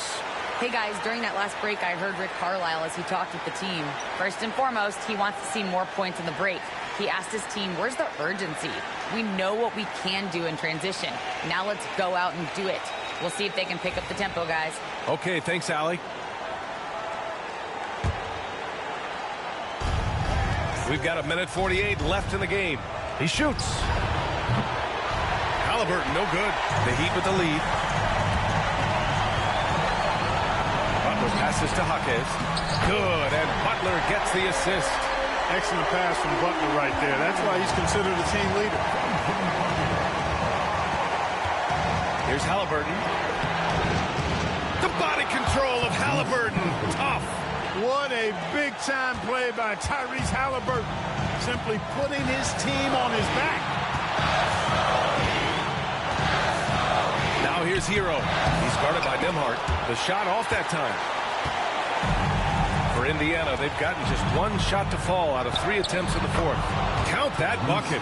He's such a creative scorer in close. Tyrese Halliburton only needs a sliver of space to make you pay. Now here's Hero. He's covered closely. Everything right except the finish. Have to keep focused all the way through the play. It's Siakam with the drive. And it's Miami with a rebound. 44 seconds left to play in the fourth. Jaquez finds Rozier.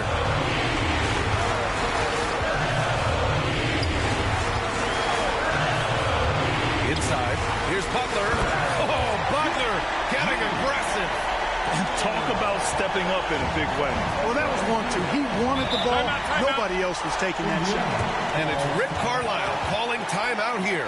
Great time to call his guys into the huddle at a very tense moment in this game. How do you think this is going to play out? It's always interesting to see what play a coach has saved for a situation like this. And we call those ATOs, or plays run after a timeout. They often make the difference in a game.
And we've got 28 seconds left to play in the fourth.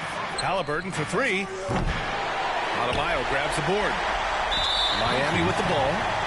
They lead by 1, and they commit an intentional foul. We'll see another one of those, so they get into the penalty. And now we've got an intentional foul. And a smart choice right there. I mean, you can't allow them to just drain the clock. No, you got to foul. I mean, it's going to come down to free throws here. Foul right away.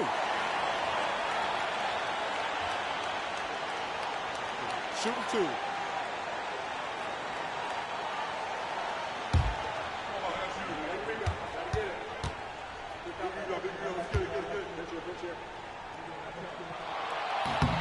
And that hurts as he doesn't get the first one to fall. Trying to focus now for the second.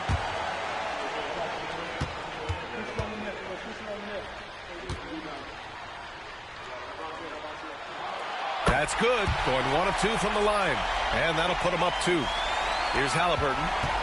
There's 18 seconds left in the fourth quarter of this one.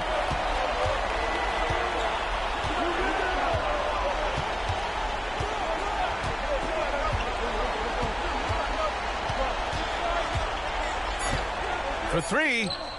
Oh, bangs home the three. Man, where's the effort on the defensive end?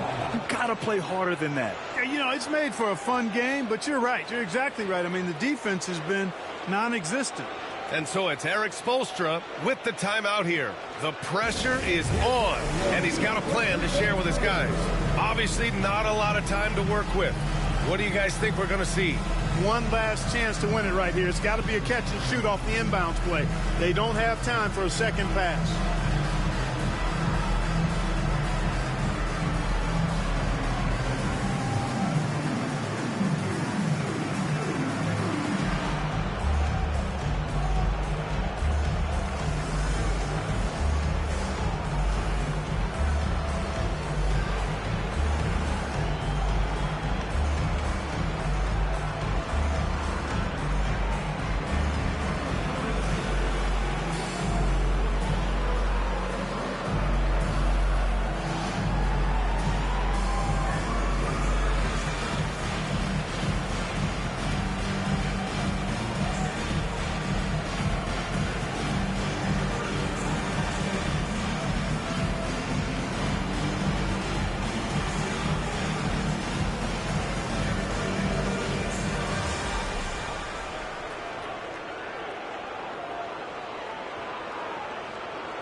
They could win it. Oh, the all-or-nothing shot attempt falls offline. And so the big win by Indiana in a tight game. With the late victory, they upset plenty of these hometown fans. They really should take this win to heart. When the pressure was on, they stepped up and worked twice as hard to overcome it. Well, now a minute to check in with Allie LaForce. She's courtside. Hey, Allie. Hey there, I'm here with Pascal Siakam. The shots were falling for you tonight. How'd you like the flow offensively? I like it. You know, we play for each other like we always do.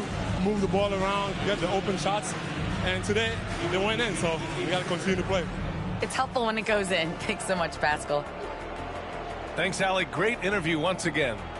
And that's going to do it tonight, folks, for our broadcast. For Grant Hill, Clark Kellogg, and Allie LaForce, this is Brian Anderson, thanking you for watching. And now, time for our player of the game, Tyrese Haliburton.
Want my last name, but I'm finna pass this free. Yeah, she tryna get in my mind, I lock the door and pass the key. Yeah, I told that one time that she'll never find another like me. Yeah, too bad I might make her my accessory. My mama said I rock like too much black, I might need me an exorcist.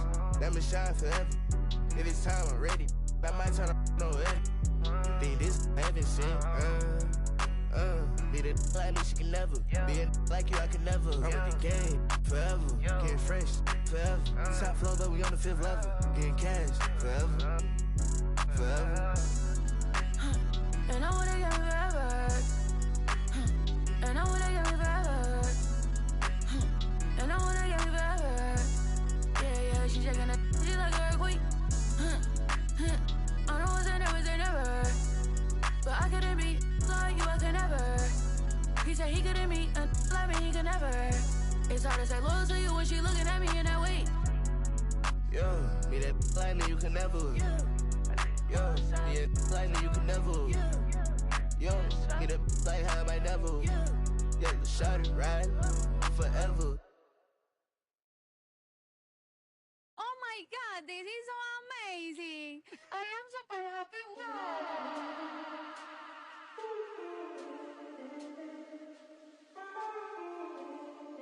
Me pidió que me soltara. Ey, bichita por los aires en el G. El SAM de fábrica el piquete. Va llegando el billete. No me fijo cuánto es, ni sé cuánto me gasté. Solo sé que coroné. En París como el PC. Los diamantes de lejos se ven. Calladita pa' que tose.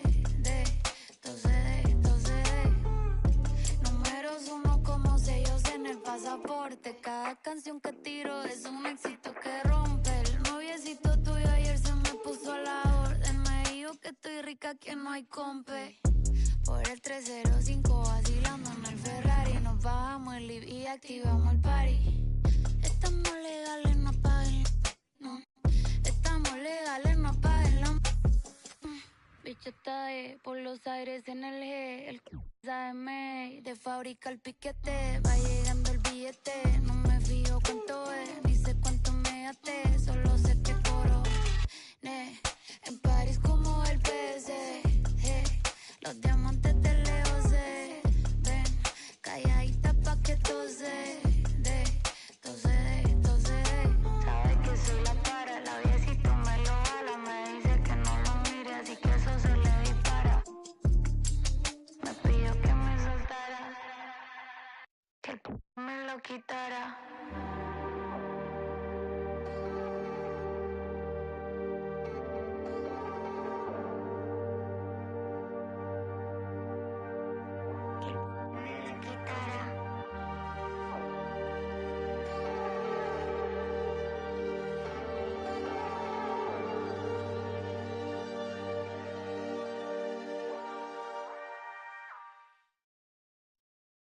Hey, yo, bad play.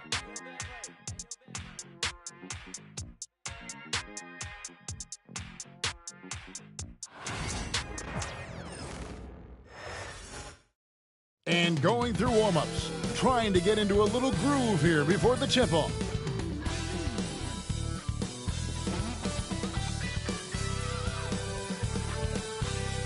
Get ready, everyone, for Tuesday afternoon NBA action on 2K Sports. I'm Kevin Harlan, along with Greg Anthony and Brent Barry, our terrific analysts, and David Aldridge is our sideline reporter. Let's take a look at our starters for Portland. Grant steps in at 4, with Ayton, the big man, in the middle. The perimeter pairing will be Simons next to Avdia, and it's Henderson in at point guard. And for the Magic, Wagner and Banchero are the forwards. In the backcourt form, it'll be Suggs and Caldwell Pope. And it's Carter in at the pivot spot, manning the middle. And Greg, what stands out for both of these rosters is that they both feature top-tier athleticism. And Kevin, that bodes well for us, right? There's a lot of speed, some great athleticism. I'm sure we're going to get some highlight reel plays tonight. Now, here's Avdia.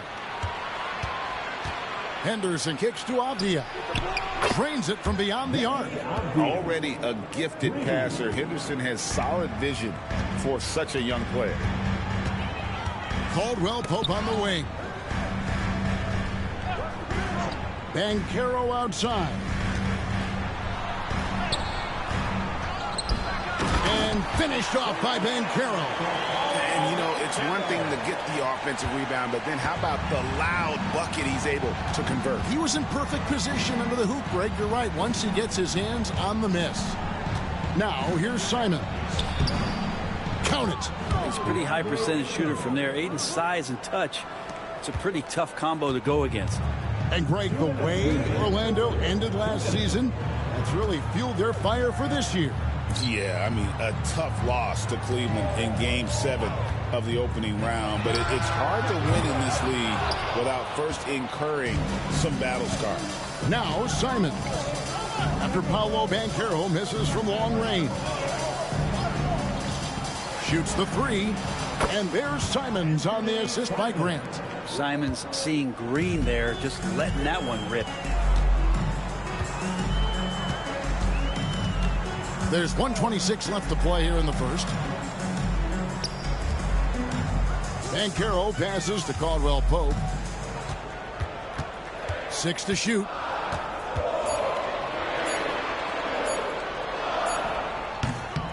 A rebound by Simons. Trailblazers have gotten their first 3 shots to go in for them to start off this game.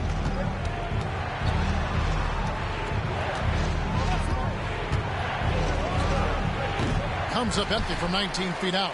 His touch from mid-range, that's almost always good. That won't shake his confidence. And it's out of bounds. They say it was last touched by Grant. A split second late, but almost came up with a steal there. Real close, and I'm sure next time you might time that a little bit better and get a hand on it. Catching up on the changes for Orlando. Wagner's checked in for Wendell Carter. Isaac comes in for Banchero. Harris is checked in for Kentavious Caldwell-Pope.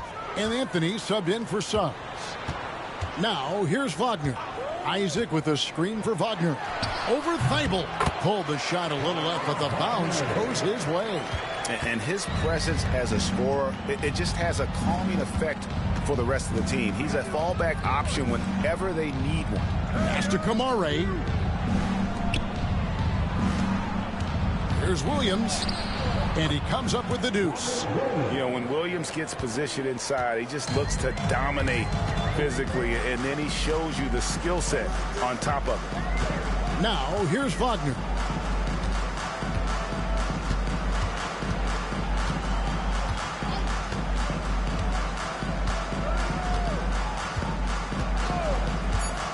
Lets it go with the three. The three-pointer is right on target.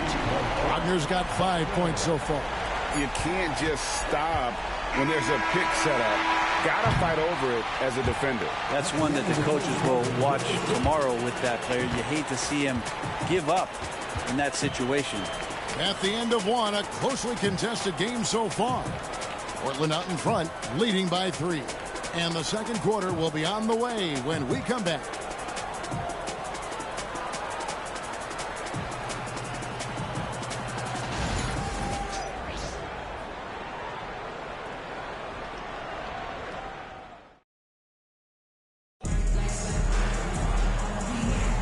And we hope you're enjoying the game. Both teams tonight keeping things pretty even so far in the scoreboard.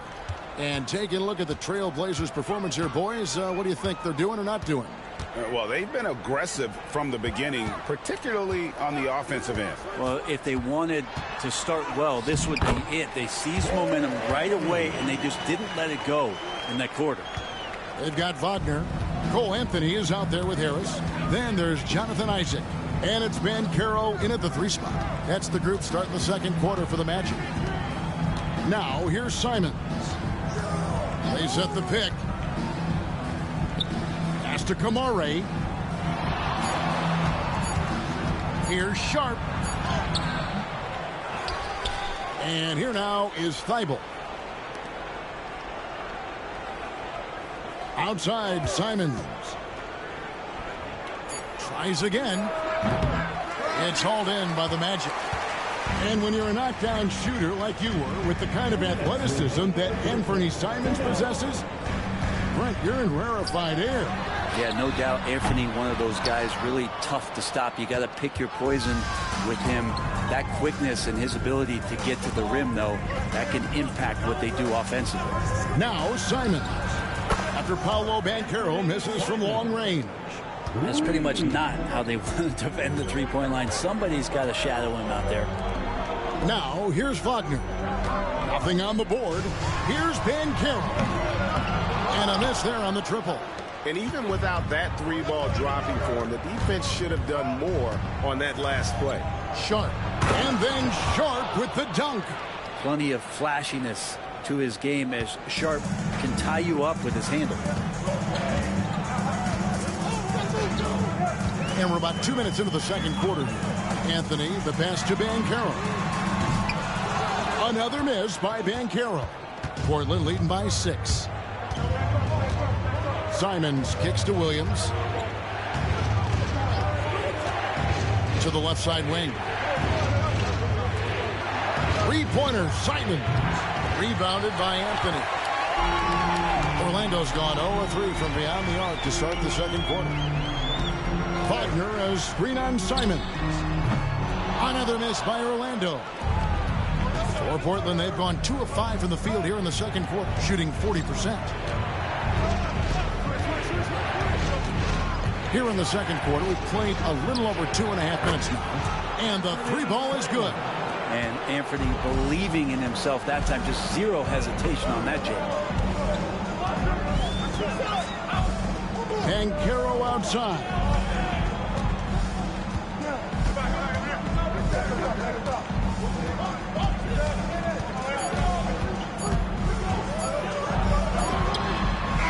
And no luck with that time on the buzzer beater. And so it's the Portland Trail Blazers ahead by 9 as the quarter comes to a close. Their defense has been active and effective. And we'll be right back after this.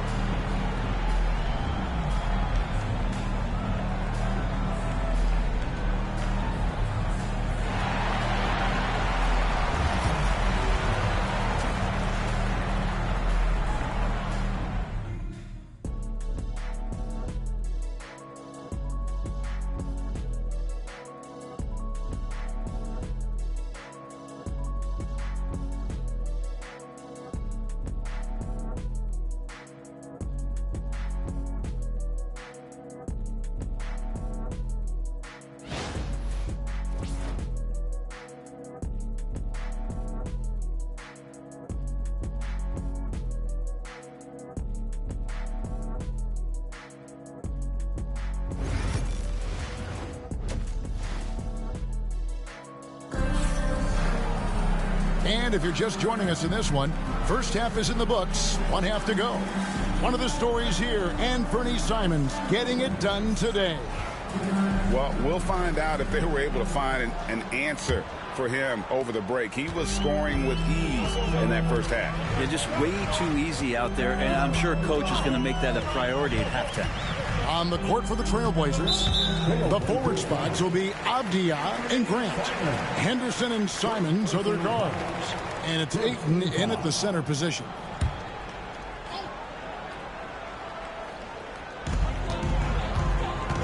Here's Banchero. And the layup is good. And now we're being joined by our 2K insider, Shams Charania, who's calling in with a good story. Shams, what do you have? Thanks. Many consider this summer to be the most challenging field in the history of international basketball. Nevertheless, Team USA got it done in Paris. It's not getting any easier, but the star power of the U.S. men's team shined bright in the City of Lights. Guys, a classic ending for a stacked U.S. roster. You're right. What a performance. Hey, Shams Charania with the report. Thanks, Shams. 4 on the shot clock. Wagner kicks to Caldwell Pope. Shoots over Simons. Rebounded by DeAndre Ayton. And here's Henderson. He'll bring it up for the Portland Trailblazers. Back in the late 80s and early 90s, Brent, the Blazers had a real chance to win some titles. Oh, man, they ran into some great teams, too, Kevin. The Bad Boy Pistons and then the Bulls, obviously, with Michael Jordan. Winning a title in those days took something special, and the Blazers were right there. And here's Caldwell Pope following Jeremy Grant's 3. And it's Banchero missing. Trailblazers leading by 10. Pass to Grant. Ayton against Carter. Now Simons. Off the mark there with the three-point shot. They need a bucket in a big way here to regain some confidence. Here's Banchero. That shot is off. Some solid defense from Grant. Henderson against Suggs.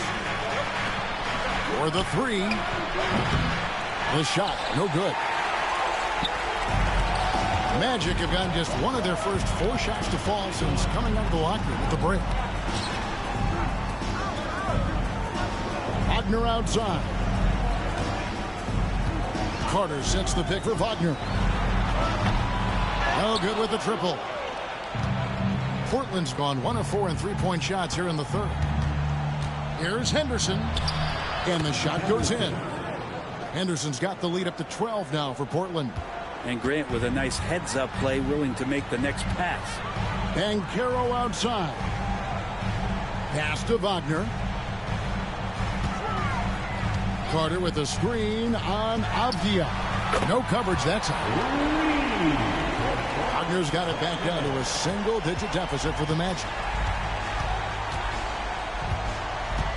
Now, here's Simons. Over Caldwell Pope. And he got that one up in time, but doesn't go in. And so it's Portland in control with a 9-point lead to end the quarter. A look at the field goal percentage numbers tells the story of what tough defense they're playing today. And don't go away. We'll be right back.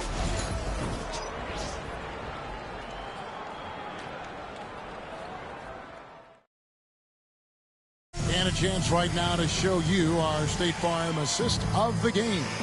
Yeah, a terrific, unselfish play right here. Set up his teammate.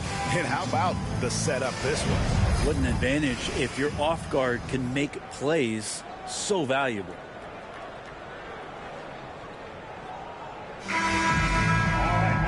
And with 3 quarters behind us, let's see what this fourth period holds in store for us. Trailblazers leading by 9. Underneath, in the post, it's Banchero and Carter Jr. Sliding in at the wing, we'll see Caldwell Pope and Wagner. And it's Suggs in at the 1. That's us out there for Orlando. Here's Ayton. Carter pulls it in. Carter's got his 4th rebound in this one. Caldwell Pope against Simon. And good that time. Carter's got his first basket of the night. Such a selfless guy. Caldwell Pope's focus on the floor is on the team's success. Grant outside. Beyond the arc. Banchero grabs the board. The Magic trail by 7. Caldwell Pope feeling it out of it. Carter dishes to Banchero. Wagner from long range. It's hauled in by the Trailblazers. Ayton's got his 4th rebound in this one. It's good. A little like Donovan Mitchell there. Henderson makes some really tough shots in traffic. Here's Banchero. Shooting foul as the whistle blows. He'll shoot 2 free throws. Wow, he got whacked on that one. Shouldn't be much debate there. And a look at how the offensive approach has been going here so far for the Blazers. The three-pointers and how well they're able to shoot them. You wonder if they can keep it up. And boy, have they. And you want to talk about ball distribution. They've been dominating that aspect of the game. I think there's a bunch of bankers out there. They're dropping dime after dime. So the first one drops, and that brings them within 8. And the biggest reason Banchero went first overall, Paolo brings you playmaking ability at 6'10". He's got a very rare skill set for that size.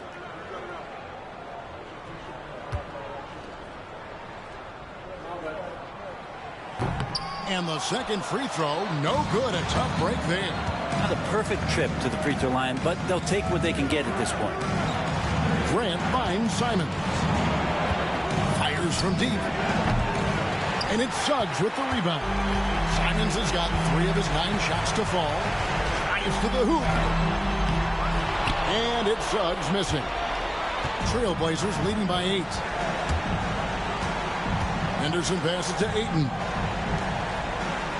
Ayton sets the pick for Simons. Back to Ayton. And Ayton throws it down. The big guy going up and trying to rip that rim off. And here's Banchero. He'll bring it up for the Orlando Magic. 1:07 left in the fourth quarter. Yes, that goes in. What a great play. Totally schooled the defender on that one.